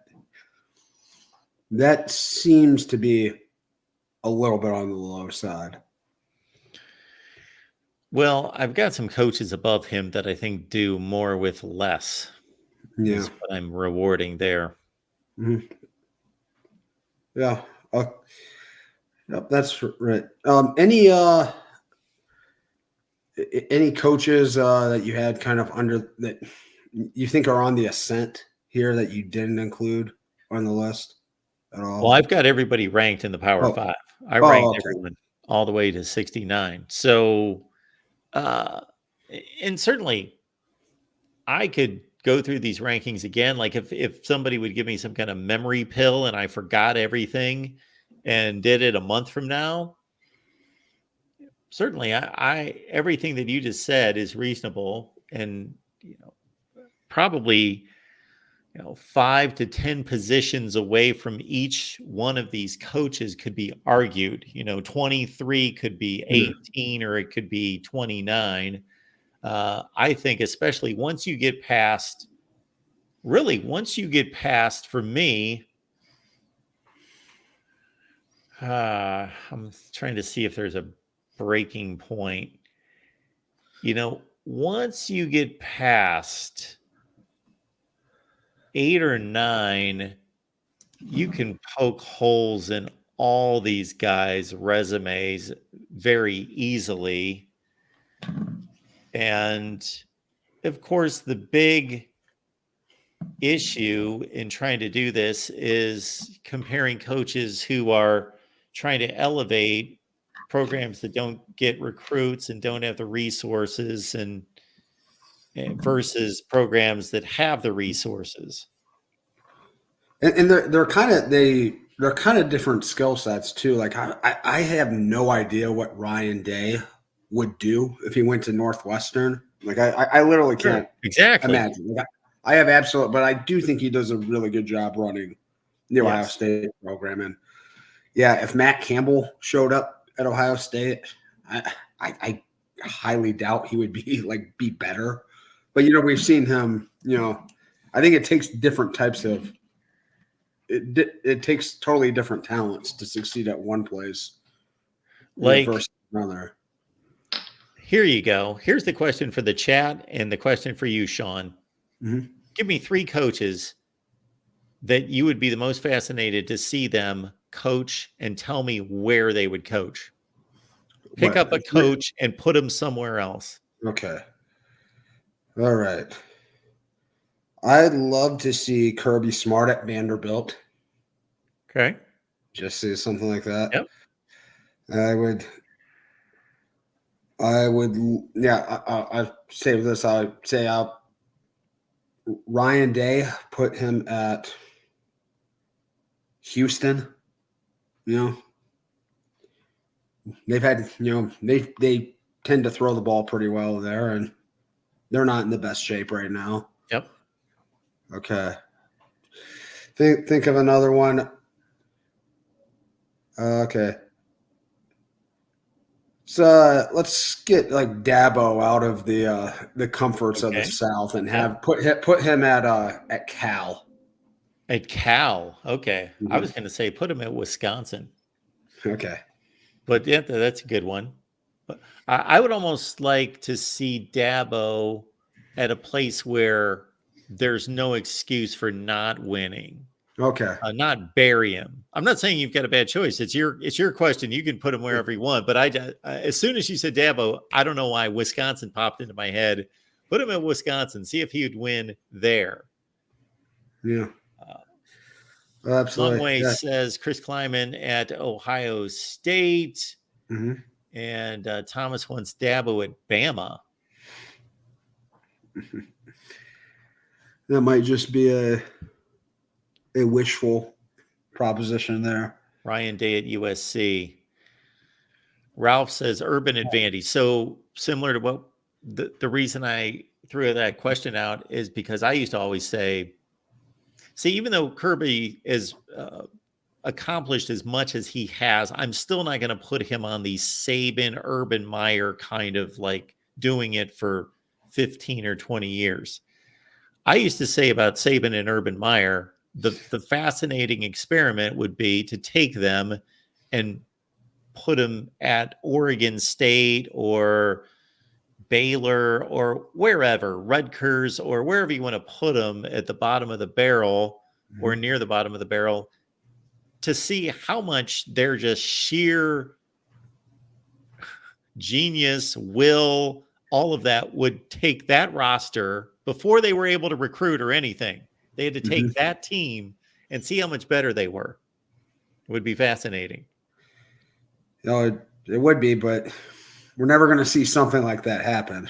Really, no, those guys don't take those jobs. Yeah. If you want to see a great coach at a lower level program, you gotta get them early in their career. What would Kirk Ferentz do at Ohio State? I mean, Kirk Ferentz now. Yeah. If we told him he had to pick up his bags tomorrow and he gets to coach at Ohio State, he gets to coach him through the spring, summer. Yeah. Is he going to coach in a shell at Ohio State? I don't know. I think Kirk Ferentz would earlier in his career. Now, he is one coach that I did at one point think was elite and just seemed very comfortable. Never could have definitely moved on at other points in his career. But, stayed at Iowa, for – guess he just loved it there. Well, Ryan Day. Yeah, well, I think that I think Ryan Day could have been, or Kirk Ferentz could have been a national championship level coach, in the aughts to 2010, 2011. I think he's lost a little bit of his fastball. Yeah, I agree. So I did one last thing. I did I came in when you were at Sharon Moore at 31. Yep. And I was surprised at some of the names. I didn't know the rest of the list, but when you started building up, I thought a lot of these coaches were lower than I expected them to be initially. But I guess there honestly are just mostly pretty good coaches in the Power Five right now. Yeah, see, that was one of my first points when we got on here, is that when you see a list of 69 coaches and you see a coach at like 62, you think, oh, well, either he sucks or whoever's ranking them, they suck. They don't know what they're talking about. I, by and large, think that these guys know what they're doing. And my first premise is that most people rank all the newbies at the bottom, just line them up at the bottom. Well, I generally do that. But if I think that somebody's underachieving, I will rank them below a new head coach, because I give the new head coach just a neutral ranking. Just they've done nothing good, they've done nothing bad. They're basically neutral. So if somebody's not doing their job, like Dino Babers, I never thought was doing his job at Syracuse. So I always ranked him below new coaches. Yeah. Yes, it's interesting. When you said the Sharon Moore pick is interesting. When you bring in these new coaches, do you project anything about them at all? Because to me, somebody like Deshaun Foster, I think he deserves no benefit. I'm assuming failure, basically, based on resume, based on he's not qualified for that job. He doesn't deserve it. That doesn't earn it. Do you do any projections when you're looking at these new coaches? So as you can see, I put 3 of the new head coaches right at the bottom, 68, 69, 70. The only differentiation I made was that Deshaun Foster must have been doing a good job in the NFL, came to UCLA. Of course, they like what they see and promote him. And Fran Brown, now this is a tough evaluation to make, but he is considered a great recruiter, but he was at Georgia. So he won some kind of recruiting award. So he was 247 Sports recruiter of the year. Yes. For the year prior to this one. The one guy that I elevated is, I hear a lot of good things, and he has done a really good job running the offenses at Ole Miss and Oklahoma. So I lifted Jeff Levy several spots. That would be the one guy that that was your question's intent. Yeah. Yeah.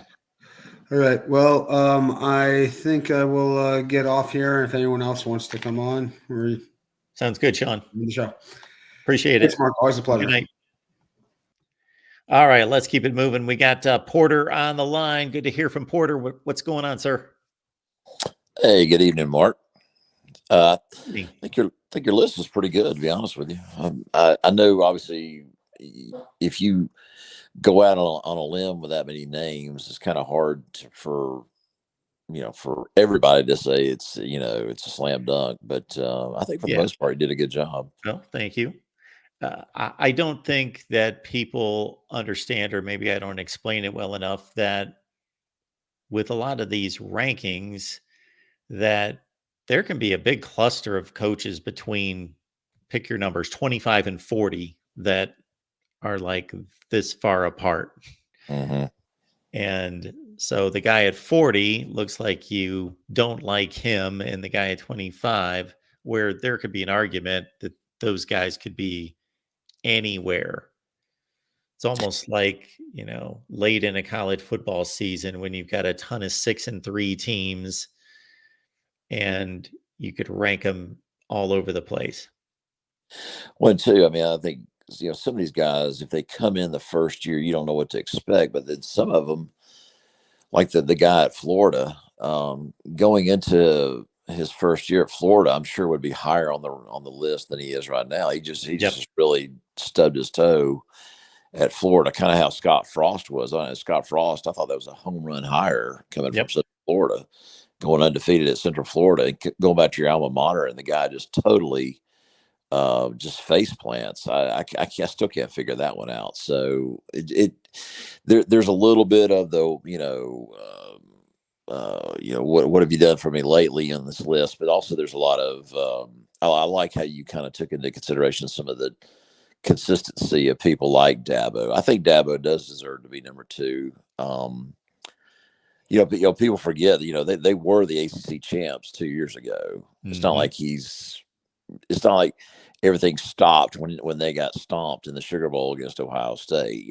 I kind of look at that as kind of a moment where, Clemson really, peed its bed, on the national level when they just got absolutely curb stomped in the Sugar Bowl by Ryan Day. And obviously, my Dogs took care of them the next game in Charlotte, but that was a very competitive game. Yep. But I do say, and kind of along the same lines, I think Ryan Day deserves maybe a little higher on your list, just because he does have the playoff win, and there's a lot of coaches out there, a lot of coaches that are well thought of, like Lincoln Riley, that he doesn't even have a playoff win.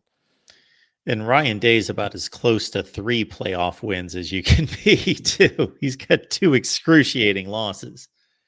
Yeah, I mean, he is. I think he's a top 5 coach. I really do. Obviously, I'm not a Ohio State fan, but I respect what he's done. I respect the consistency of him. Like I said in the chat, his resume is very comparable to what Kirby's was before he won the national championship in 2021. Kirby had the one playoff win.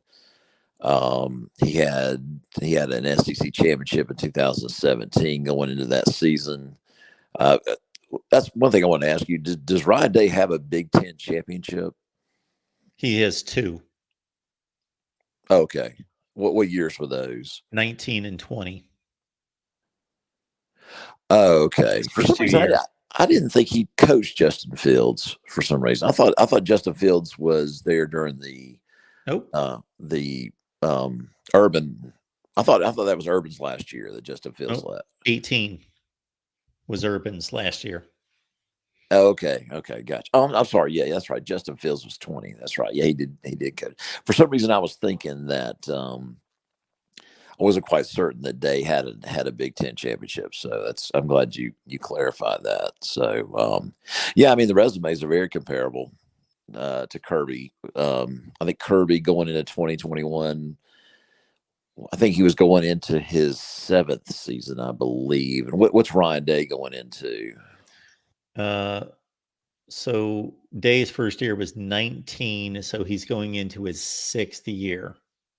This coming season is his 6th year. Yes. Okay. He's coached 5. Okay. Yeah, I think if Ohio State fans are I think if they're patient, he's going to eventually win it. So I just it's just that one rivalry game. You just can't lose that. That many years in a row. If it does come to 4 in a row, that's tough to. That's not very well. Listen to this stat, Porter. Those 3 losses to Michigan, if you take those to the side, Ohio State has won 40 consecutive Big Ten games. Yeah, that's pretty much dominating everybody but Michigan. Yeah, we could kind of say that at Georgia, to be honest with you, if you took the Bama losses out of off the table.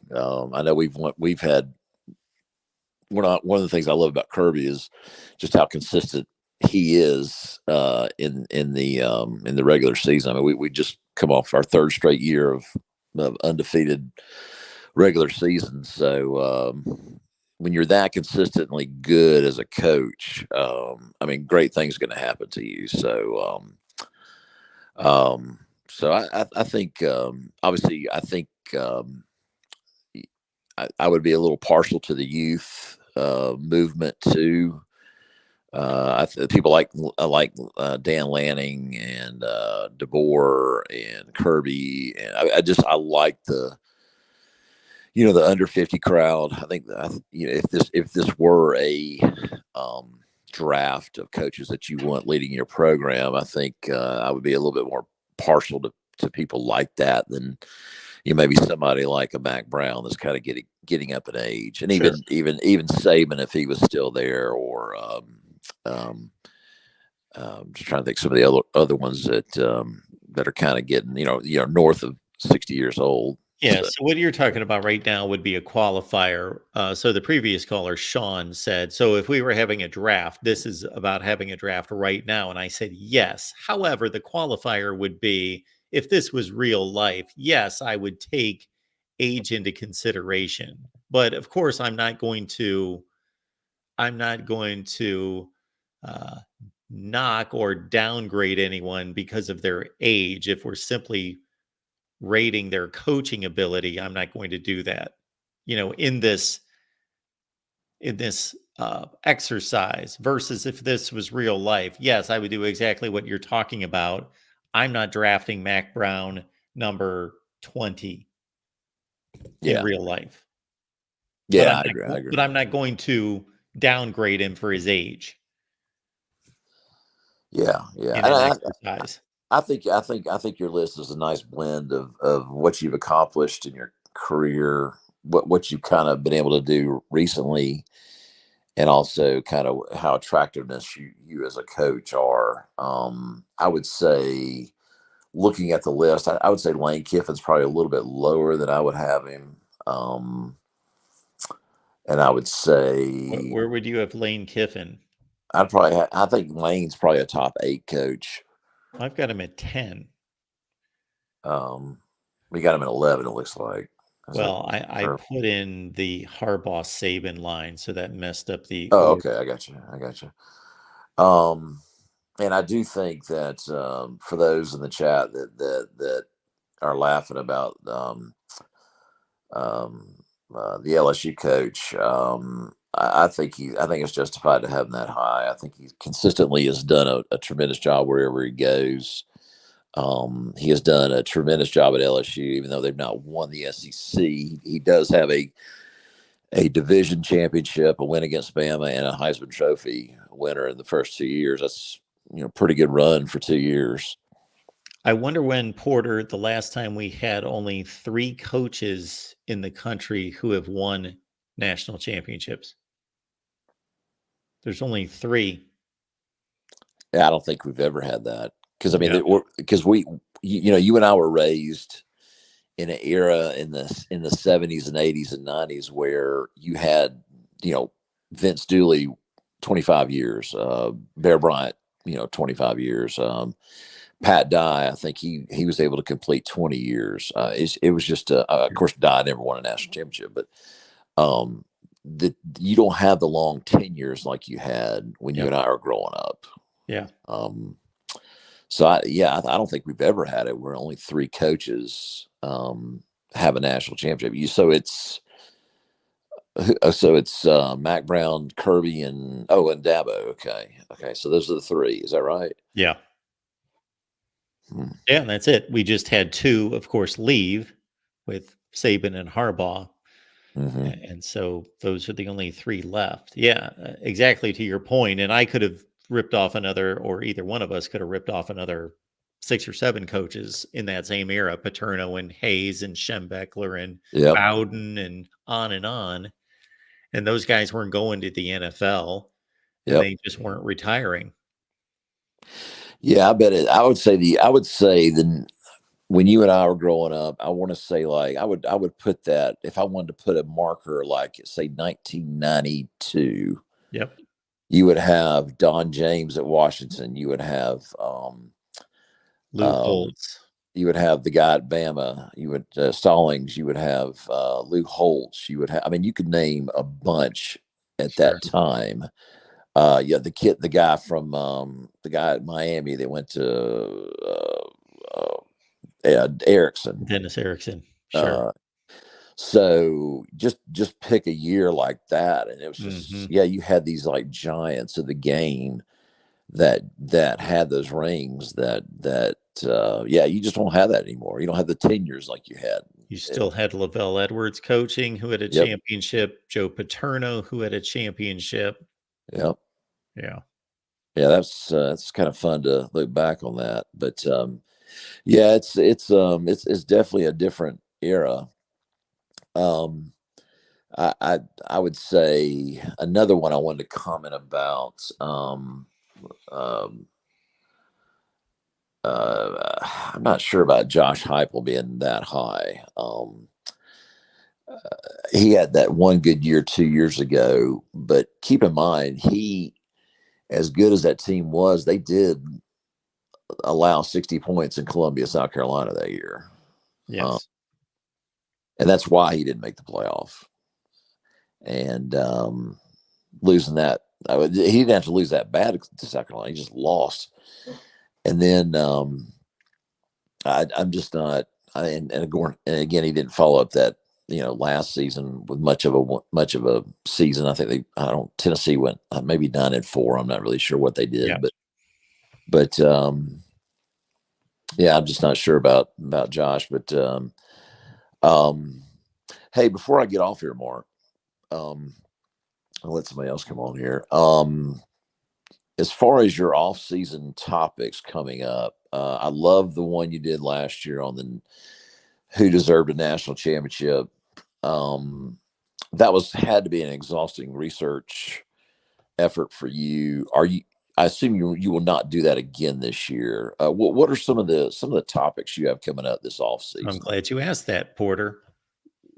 But consider this: once it's done, all you have to do is add another year to it.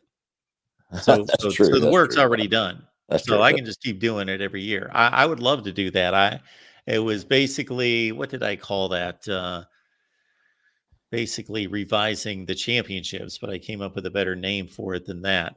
But going through, each year and sizing up the national championship race in the way, at least I believe, that it should have been voted on or determined. So that's one. We also did a series last year where we went through the all-time rankings in each conference, and then we put it all together. So, for example, we looked at the SEC and we looked at all-time winning percentage, bowl wins, major bowl wins, AP top 10 finishes, top 25 finishes, national championships, of course, conference championships, all the major awards from the Heisman through all the various positional awards, total draft picks all time, number one draft picks all time. And we came up with a metric for that. I think I remember that.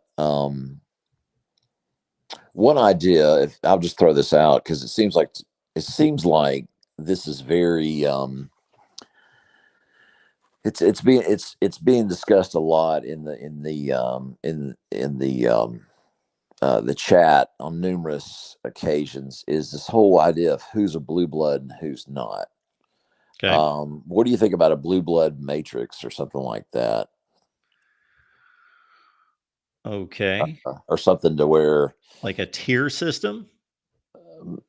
Maybe a tier system, or just, who's a blue blood and who's not. Because I guess part of my frustration with the whole blue blood discussion is because there have been so many programs, especially in the Sun Belt down here, that have, I guess, have risen in prestige, just in the past 40 to 50 years, I'm thinking mainly a lot of the teams from the Sunshine State. And also my Georgia Bulldogs, we have just as many national championships as Texas, but for some reason Texas is a blue blood, and everybody considers Texas a blue blood, but we're not talked about in the same way. Yep. LSU's the same way. I think LSU should be considered a blue blood because they have the same number of national championships. So I guess it will be a fun discussion. And I don't know. I think especially for us down here in the Sun Belt, we kind of get kind of lost when it comes to that whole blue blood discussion because we don't have the years of going to the Rose Bowl like Michigan and Ohio State and some of the others had. And we've kind of, the SEC has, the prestige of being the best conference, but we don't have the, I guess, the blue blood factor that other conferences maybe have. So I don't know. I thought it'd be an interesting discussion. Well, I would explain it this way. So when people say blue blood, and maybe I'm getting too caught up on the semantics, but that's a term that comes from royalty. And so the only reason to keep out, let's say, somebody like Georgia is if you are truly holding to the blue blood term, meaning that once you're a blue blood, you will always be a blue blood. And if you're not a blue blood, you won't ever be a blue blood. I would rather look at it as who is elite, who is an elite all-time program, or who is currently an elite program. Mm-hmm. Yeah, that may be a better term than blue blood. I had fun, Porter, a couple of years ago, going through all the various programs who have the potential of being elite. And for the ones who are currently elite, stating, first of all, putting a definition on it, and then saying for a program like a Georgia, they're elite now. When is the last time they were not elite? And then vice versa for the Miamis of the world and others, Texas at the time and Florida State, to say they're not elite now. When is the last time they were elite? And give a metric to that and put parameters around that. Mm-hmm. Yeah, I like that.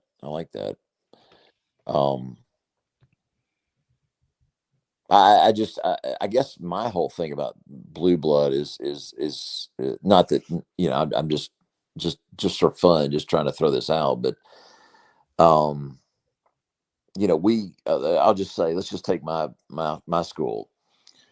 We won a Heisman Trophy win. We had a Heisman Trophy winner in the 40s, a national championship in the 40s. We won our first conference championship in the 40s.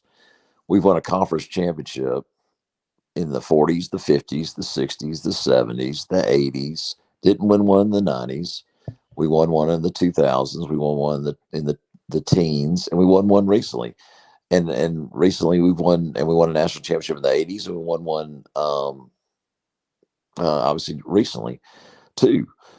I guess I don't really understand this whole thing that my school has not been consistently good because we've won all this throughout so many decades. I guess I don't really understand the whole blue blood discussion. Well, I think I just explained it. I don't necessarily agree with it. I'm just saying that's how I have always taken the specific term blue blood as. But if we want to truly hold to the blue blood definition as I just explained it, then regardless of what Army does, they will always be a blue blood. They're a blue blood. They will always be a blue blood. And we could go get ridiculous. They would be the only current FBS program that would sound a bit ridiculous as a blue blood. But if we want to go back to the heyday, then Army's a blue blood, and they stayed a blue blood regardless of whether they go 0-12 for 10 years in a row. The other ones are not even in the same category, of course, anymore. Yale and Harvard were blue bloods. They have national championships on top of national championships, but they no longer compete at this level. So I don't even include them anymore. any list that I see that has winning percentage or any list that's a historical compilation that's got Harvard and Yale, I just toss them because yeah. Or many, I don't know. Would you consider Minnesota blue blood? Well, no, I would have to go back to the origin and see, okay, when were they really, they were winning national championships though. They have 8, I think. Mm-hmm. They're winning them in the 30s. Of course, Georgia was looking to become the first three-peat since Minnesota, I believe, in the mid 30s. So technically, based on the way I just laid it out, there's an argument that Minnesota, I do think that blue blood term is kind of dumb. Okay. I just consider it disagree. elite. Is Georgia an elite program today? Of course it is. All time? I don't know where you stop that list. I know that I've always said it's Ohio State, Michigan, Notre Dame, Texas, Oklahoma, Alabama, USC. And then I've always thought, okay, Penn State's got an argument and Nebraska's got an argument.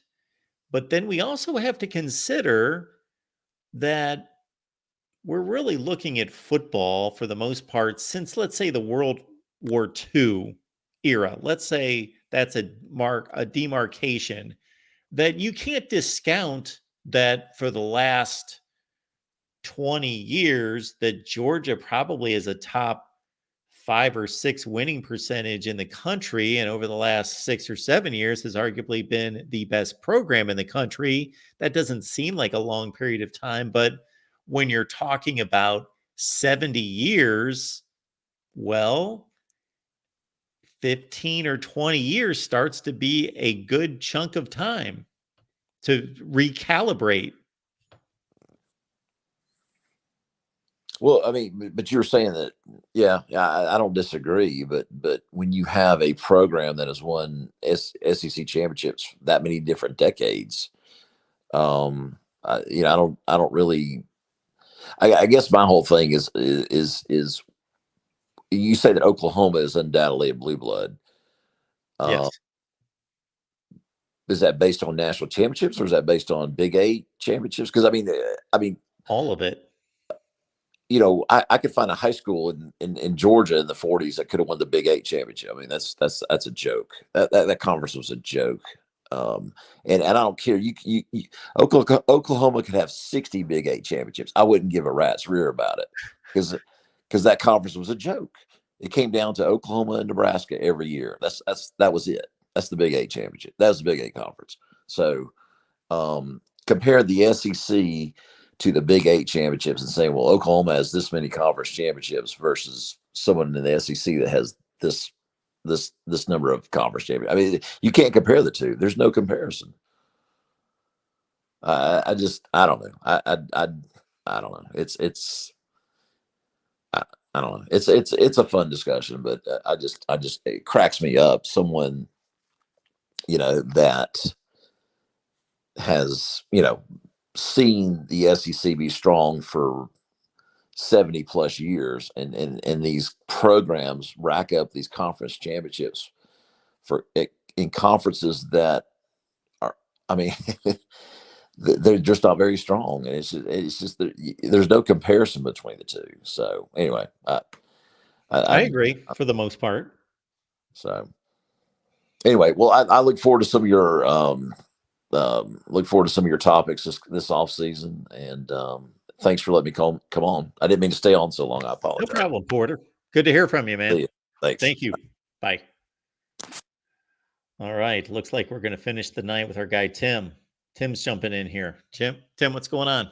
I was just listening in on that. I mean, how many times would I go to the blue blood thing? I mean, it's pretty cut and dry, straightforward, in my opinion. It's just simply who are the programs when you think about the history of football, who are the programs that drove the sport? And it's not that hard to do it. I mean, it's the ones that have all the headlines. It's the ones, when there was limited TV, which teams were on TV. It was basically the teams in the country that drove everybody's interest. Did you hear my list? Yeah, your list is all right. It's pretty good. My list isn't as long as yours. Like, okay. I mean, I don't see where Penn State. I don't see Penn State in there. Did you hear what they they're on said the about fringe. Penn State? Yeah. To me, they're not on the edge of getting in. I mean, it's an opinion, but the teams you list, Oklahoma, USC, Michigan, Notre Dame, Ohio State.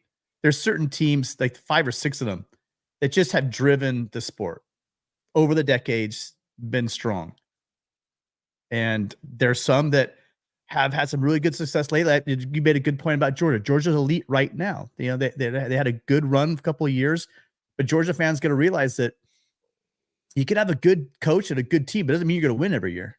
So under your definition or how you view it, take whatever schools that you believe are the next level, whoever they are, whether that's Georgia, Nebraska, Penn State, whoever, good now or good 20 years ago, whatever.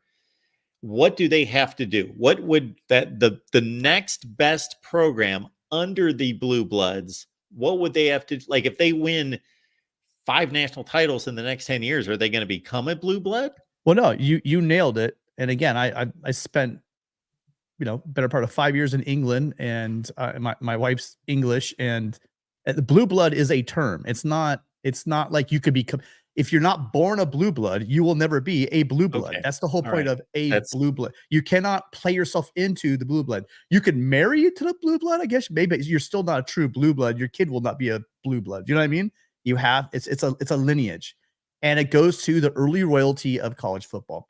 If you don't give a shit about, college football history, don't worry about the Blue Blood thing. But if you do, if you like tradition, heritage, it's a small club. And, if some schools aren't in it, I'm sorry. You've had some good runs. Miami's been one of the more dominant programs during times in my lifetime. Georgia had a great run the last couple of years. They've been awesome. But over my lifetime, Georgia, Miami haven't been this team that's feared. I mean, it has to be a situation where you put it at like the World War II. I put it like, I really look at it as like the newspapers and the newsreels, even going back a little bit further when you really had it. I don't consider the whole Princeton, Yale stuff that you're talking about. Yeah, to me, that's just way too far back. The rules were so bizarre when they formalized, when you had platooning, right? When you started changing the modern rules to where you had the forward, anything before the forward pass mark, it's not even football. It's more closer to rugby than it is to what we call football. So, usually like World War II or just prior to World War II, because there were some huge games. I mean, USC Notre Dame had like ridiculous, like 140,000 people at Soldier Stadium. I can't remember. It's a massive number. So college football was huge before the war. And so I think that's the era with newsreels and national interest in the game. That's where I consider really what teams are Blue Bloods and which teams are not. I point out Joe Long's comment in particular, just because this does not surprise me because of Joe Long's other comments at times that he has left Ohio State off of the Blue Blood list. I don't know how they get left off.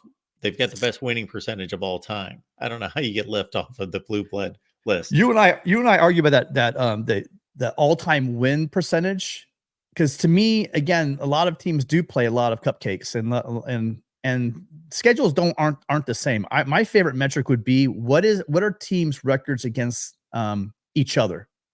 Like, you take the top 25 teams ever to play football, right? And then you put their records against each other, because for instance, now apparently in 2025, SEC still decides, even though they have they're gonna have like 57 teams in the conference, they're still decided they're only gonna play 8 conference games. Well, we know when you play those conference games and you don't put your Mickey Mouse game in the middle of your season when your team's all banged up, so you can get healthy and take an unofficial bye. It's not just one game. You're kind of gaming the whole system. And, people have done that. Has the SEC been the best conference? Yes, please, let's not argue that. But are there built-in advantages to having your record in the SEC? Clearly, scheduling has been gamed for a long time in a smart way, but you can't say it hasn't been gamed. And don't put like percentages up against each other if you're only playing 8 conference games instead of a 9th conference game. But anyway, I'm gonna go back to what I called in. So we do this every year, Mark. Here we are in year 3 of doing this. We have Lincoln Riley where? 11. 11. Oh, see, I missed it. I thought you put him behind Lanning. I did. So he's 1 in front of Lanning. So Yeah. that 12 is wrong because I made a line when we were talking to Sean. He asked me where Harbaugh and Saban would be, so I wrote in another line with them at 2 and 3 if they had stayed. So everybody's knocked down 1. So Lincoln Riley is at 11. He's down from 8 last year. And the year before that, where was he? The year before he was 8. Do you remember? I mean before that. Start to keep a rain tally. Go back. 8. What would Lincoln Riley have to do to get in front of, like I say, a Jonathan Smith? Because that's one that kind of shook my head at. Or Steve Sarkisian. Win. He has won throughout his career. He Well, took over a team that lost career, but right now he's coaching at a much better school than Jonathan Smith, and Jonathan Smith just had a 1 game better season at Oregon State than what Lincoln Riley had at USC. I think you're being a prisoner of the moment. USC, he walked into a situation where I am a prisoner of the moment because this is a ranking for right now. So yes, absolutely. This is a ranking based on last year. Is that what it is? So based on their last year's performance. Yeah. I'm ranking these coaches right now. Well, but I mean, if you're ranking them right now and you're ranking I don't know how long you've been around in the chat to hear me explain the nuance of this. Yeah. But it's generally, think of Bobby Bowden and Joe Paterno at the end of their careers. If they were coaching right now, they would not be 1 and 2 or anywhere like that because I'd be ranking them about what they were right now. So they'd be like 30th, but obviously their resumes would be 2 of the greatest of all time. But just because a coach has 1 bad season, I'm not going to just drop them like a rock. So there's a nuance to both. But is there a nuance to if a coach walks into a team that the 3 years before he got there had lost 20 games in 3 years? Or that he got there and the guy that was before him at USC had a recruiting class that was north of like 40. Yeah, I can list. Look at all these dudes on here. Almost everyone, there's a nuance that Mike Elko walked into a disaster at Duke. Luke Fickell walked into a disaster at Cincinnati. Mark Stoops walked into a disaster at Kentucky. Josh Heupel walked into a disaster at Tennessee. None of those guys have had a career. None of those guys had a career prior to walking into disasters that was as successful as Lincoln Riley had, though, right? No, a couple of them never had the opportunity. And did not coach at Oklahoma, for one thing. None of those guys had an opportunity to coach Oklahoma. Well, the year after Lincoln Riley left, and by the way, Lincoln Riley only took 3 players from that team, not the entire roster. The year after he left, that team fell apart. Yeah, and then the next year they went 10 and 2. Who was their best win? Texas.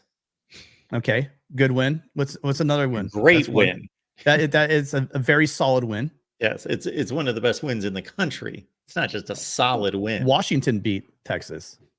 I know, but Texas was one of the best teams in the country. There aren't many better wins than beating Texas last year. That was one win. Mm-hmm. But that's it. What was USC's best win? USC last year, I've gone over this. USC had no offensive line last year and no defensive line and a horrible defensive coordinator. That's really what I told myself I wouldn't do this. I told myself I wouldn't do this, but I'm going to tell you, Mark, I'm going to call you back and let you know that going into this season, you ranked Lincoln Riley as the 10th behind Jonathan Smith, Steve Sarkisian, Mike Norvell. I mean, my rankings have held up pretty well. They're like my predictions. I hear all sorts of crap about my predictions, but when I throw my record out there against other people, they seem to be damn better than just about anybody else. I'm just trying to figure out the nuances because, again, it's not the guys I just listed. Their careers up until like one season or so, or that he's always coached at a really bad college, so he can't. He's been at Utah, so we really can't say, the situation. he had a bad season last year. Oh, but he didn't have his quarterback. You know, I mean, there's everyone. The injuries are part of football. He has been there and he's built that program for how many years? And so he loses his quarterback. He should have a backup quarterback. He knew before the season. He basically lied the entire offseason and through the whole season. He knew that he wasn't coming back. So that was just some parlor act. He knew he needed a quarterback that whole year, and yet he didn't have one. And we're going to give him a pass. It wasn't like he lost his quarterback in the third game of the season. He knew going in, way back in spring ball, that he's not going to have his quarterback. So, all right. I'm just, again, and like Ryan Day, you know, the Ohio the Buckeye, he's got a great overall record. But I mean, again, he's got. Whoa. Are you comparing Lincoln Riley's big game performance against Ryan Day's? Ryan Day is like what, 500 in top 25 games? Is that right? Have you watched Ohio State play big games? And I think they had a great game against Georgia. Well, I've watched. Have you seen Oklahoma? Have you seen Lincoln Riley's Oklahoma and USC teams play big games? And have you seen Ohio State play big games? I'm talking about not just. I watched Lincoln Riley play against Georgia and played really close to the overtime. I saw Ryan Day almost beat Georgia as well. Yes. Yep. But Ryan Day has a litany of those kind of games. How many playoff wins does he have? I'm what, 2? He has 1. He has 1. Oh, he has 1. And he has 2 excellent performances beyond that. He has 1 playoff win. His teams have. It's not even close to him. This is a joke. Not even close. What you are talking about right now is a complete and utter disaster. It's a joke. You can say it's a joke, Mark. You can say it's a joke, but you've got your Buckeye glasses on. Ohio State's competitiveness. You've got Ryan Day versus Oklahoma's. That's not even close. I'll let you finish. Go ahead. It's not even close. Ryan Day walked in to Ohio State on third base, yes or no? Yes or no? You just yes or no? talked it. And Lincoln Riley did the same thing with Bob Stoops. He walked into a great program that was winning Big 12 championships. Disagree. You are also going to tell me how bad the Big 12 is all the time, but now because it involves Lincoln Riley, you're going to tell me that those were great championship teams. Mark. So the year before Lincoln Riley got to Oklahoma as an offensive coordinator, that program was not riding high. They lost 5 games. One off season. Yes. They lost 5 games. 2 years before that, they lost 4 games. The team that Lincoln Riley took over was 11-2 and won the Sugar Bowl and won the Big 12 championship. That's the team that Lincoln Riley took over. So answer Porter's question. We all know Lincoln Riley has 0, but Mark has Lincoln Riley out of the top 10, a guy that was perennially bringing his team to the playoffs at Oklahoma. They had a couple down seasons, and then he walked into a program at USC that everyone knew was going to be a huge rebuild, a massive rebuild. Yes, and he's still rebuilding them. I'm very comfortable. I would take Lincoln Riley. There's only like maybe 2 coaches on your list that one I would take right away over Lincoln Riley. The other one, maybe over Lincoln Riley. The rest of the guys on that list, there's absolutely the fact that I guarantee, Tim, that there is absolutely no bias running through your veins right now. None. 0. There's about as much bias, Mark, as it's running through your veins right now. Absolutely. Right. So which one of us is saying that either one of us is unbiased? There definitely is a bias. You have a bias towards Ohio State and the Big Ten. I have a bias about USC and the Pac-12. That's the way it is. There's no comparison between Ohio State's ability to compete nationally under Ryan Day versus what Lincoln Riley's Oklahoma teams did nationally. Can you repeat that again? There is no comparison between Ryan Day's Ohio State teams competing on a national stage versus Lincoln Riley's Oklahoma teams competing on a national stage. No comparison. Night and day. It's not debatable. I'm not saying it's 100 versus 0 on a scale of 1 to 100, but I'm saying it's not an argument. History will tell us.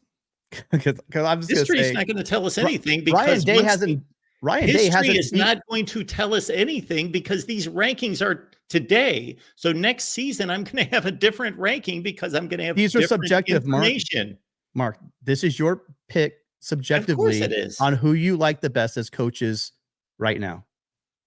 Yeah, and when they perform better or worse, they rise or fall in the rankings. I don't care. So it is a metric of how well you did last year. The caller before you told me that I had Ryan Day ranked too low. That's And and he's what a does that Georgia solve? fan. What does that solve though? What do It you doesn't mean? make him, you or me any more right because his opinion isn't aligned with yours. Absolutely. I'm just letting you know that we could, if we Googled college football coaches rankings, I guarantee you that more people have Ryan Day ranked higher than lower compared to me. Not last year and not the year before and not all years. You've had Ryan Day higher than most I saw. Matter of fact, last year when I was looking through and you had him 8 or whatever, most people had him in the top 5. That's what I'm saying. Most people have him ranked higher than I do.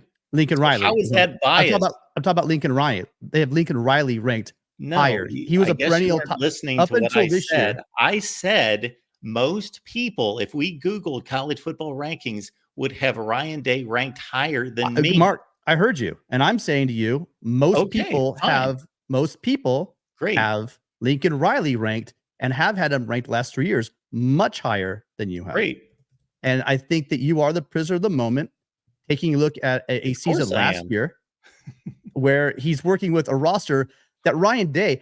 How about this? What if Ryan Day walked into that USC roster? What would his stellar record be?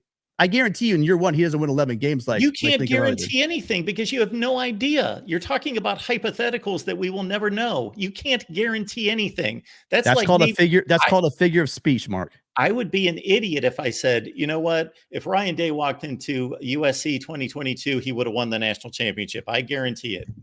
You keep talking about how Ryan Day showed up on third base after, Yes, he did. Basically having a stocked cupboard. Yes. A complete. Just like Lincoln Riley did at Oklahoma.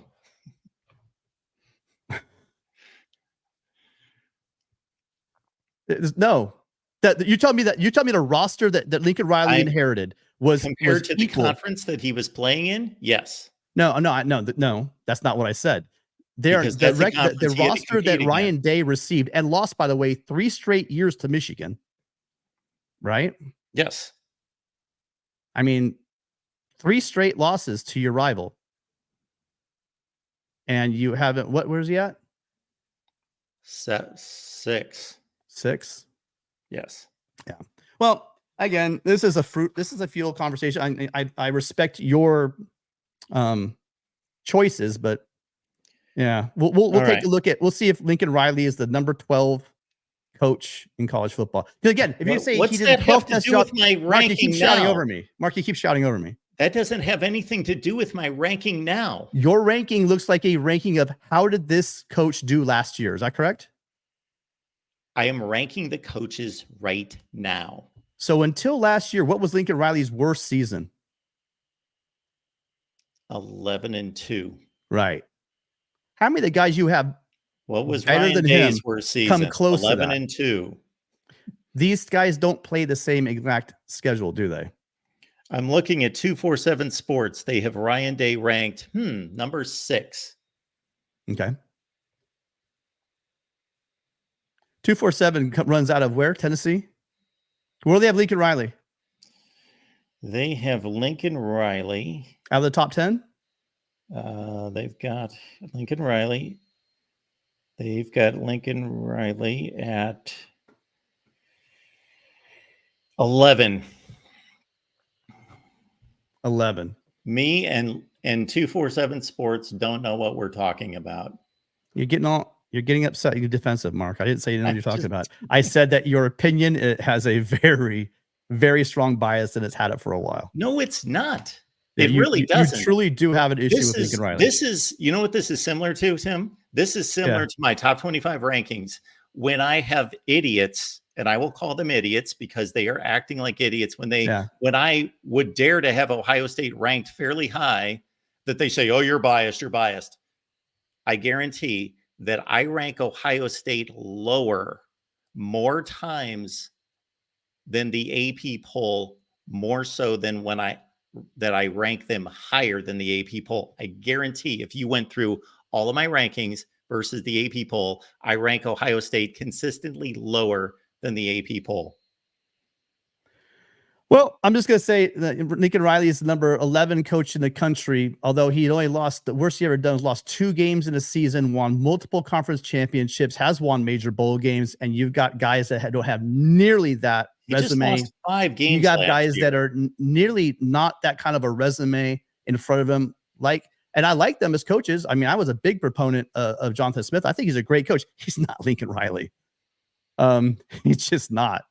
And to have guys like that on the list, Steve Sarkisian has a great season last year, but what the hell has Steve Sarkisian done besides last year? It just seems like you're dinging Lincoln Riley for having a bad season last year, and then cranking guys up that have been mid. I don't think you've listened to anything I've said, Tim. I don't think you've listened to a damn thing I've said. I don't know how long you've been on the chat. Guys that are I said exactly. I went through Steve Sarkisian's career and talked about how he hasn't done a damn thing. You have right now Lincoln Riley again. So why is he better than right now? He came within 1 play of going to a national championship game. Yeah. So that's why we're playing. That's why we're doing this, right? How many championships? How many playoff games has he won? Because that's what we're dinging Lincoln Riley for, right? How many playoff wins do the guys ahead of Lincoln Riley have? Well, Dabo Sweeney's got. No, I'm not talking about the guys we know. I'm talking about the guys you listed.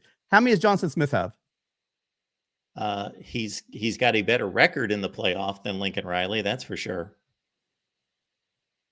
This is just getting childish, Mark. He hasn't lost a game in the playoffs yet. Well, there we go. Yeah. Yes, everyone's expecting coaches to take Oregon State to the playoff.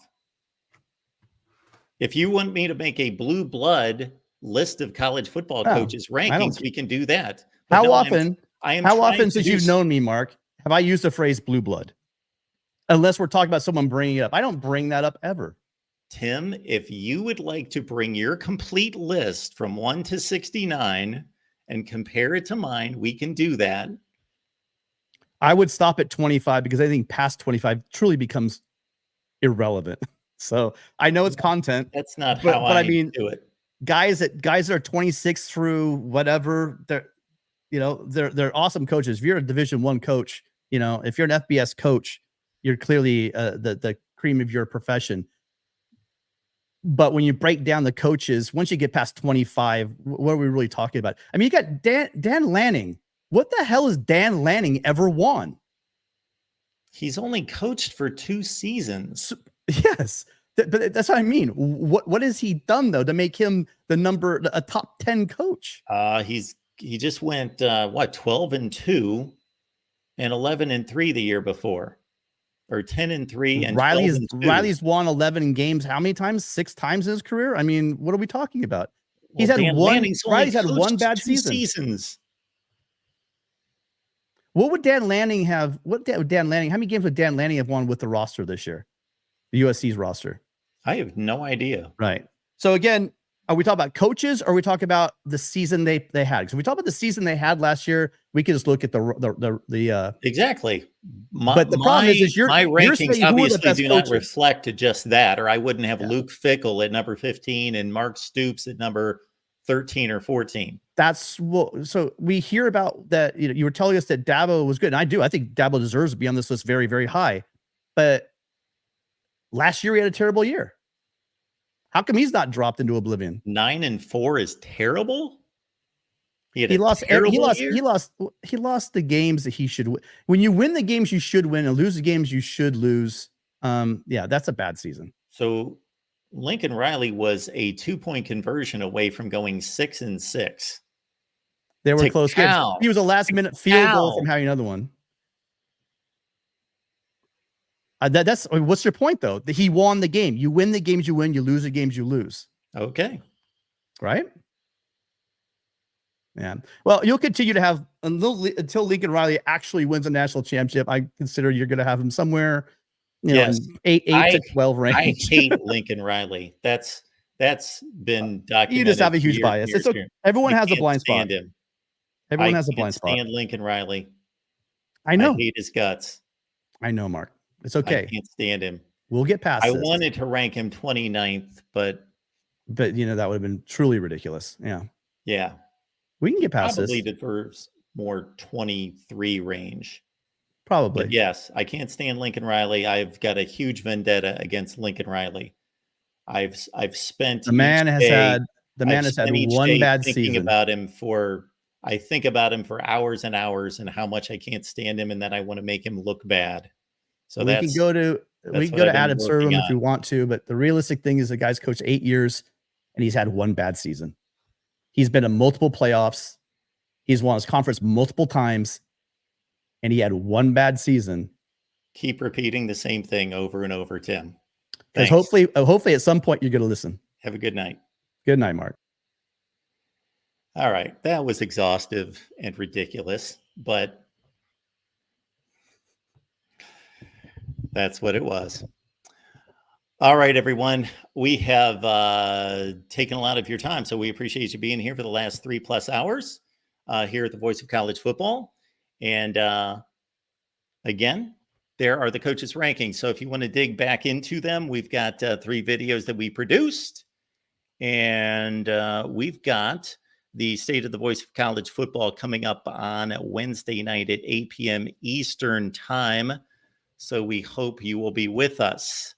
On Monday night, we've got our USC show at 10 o'clock Eastern Time, 7 Pacific, if Lincoln Riley will allow me to talk about USC football. So we will see you then.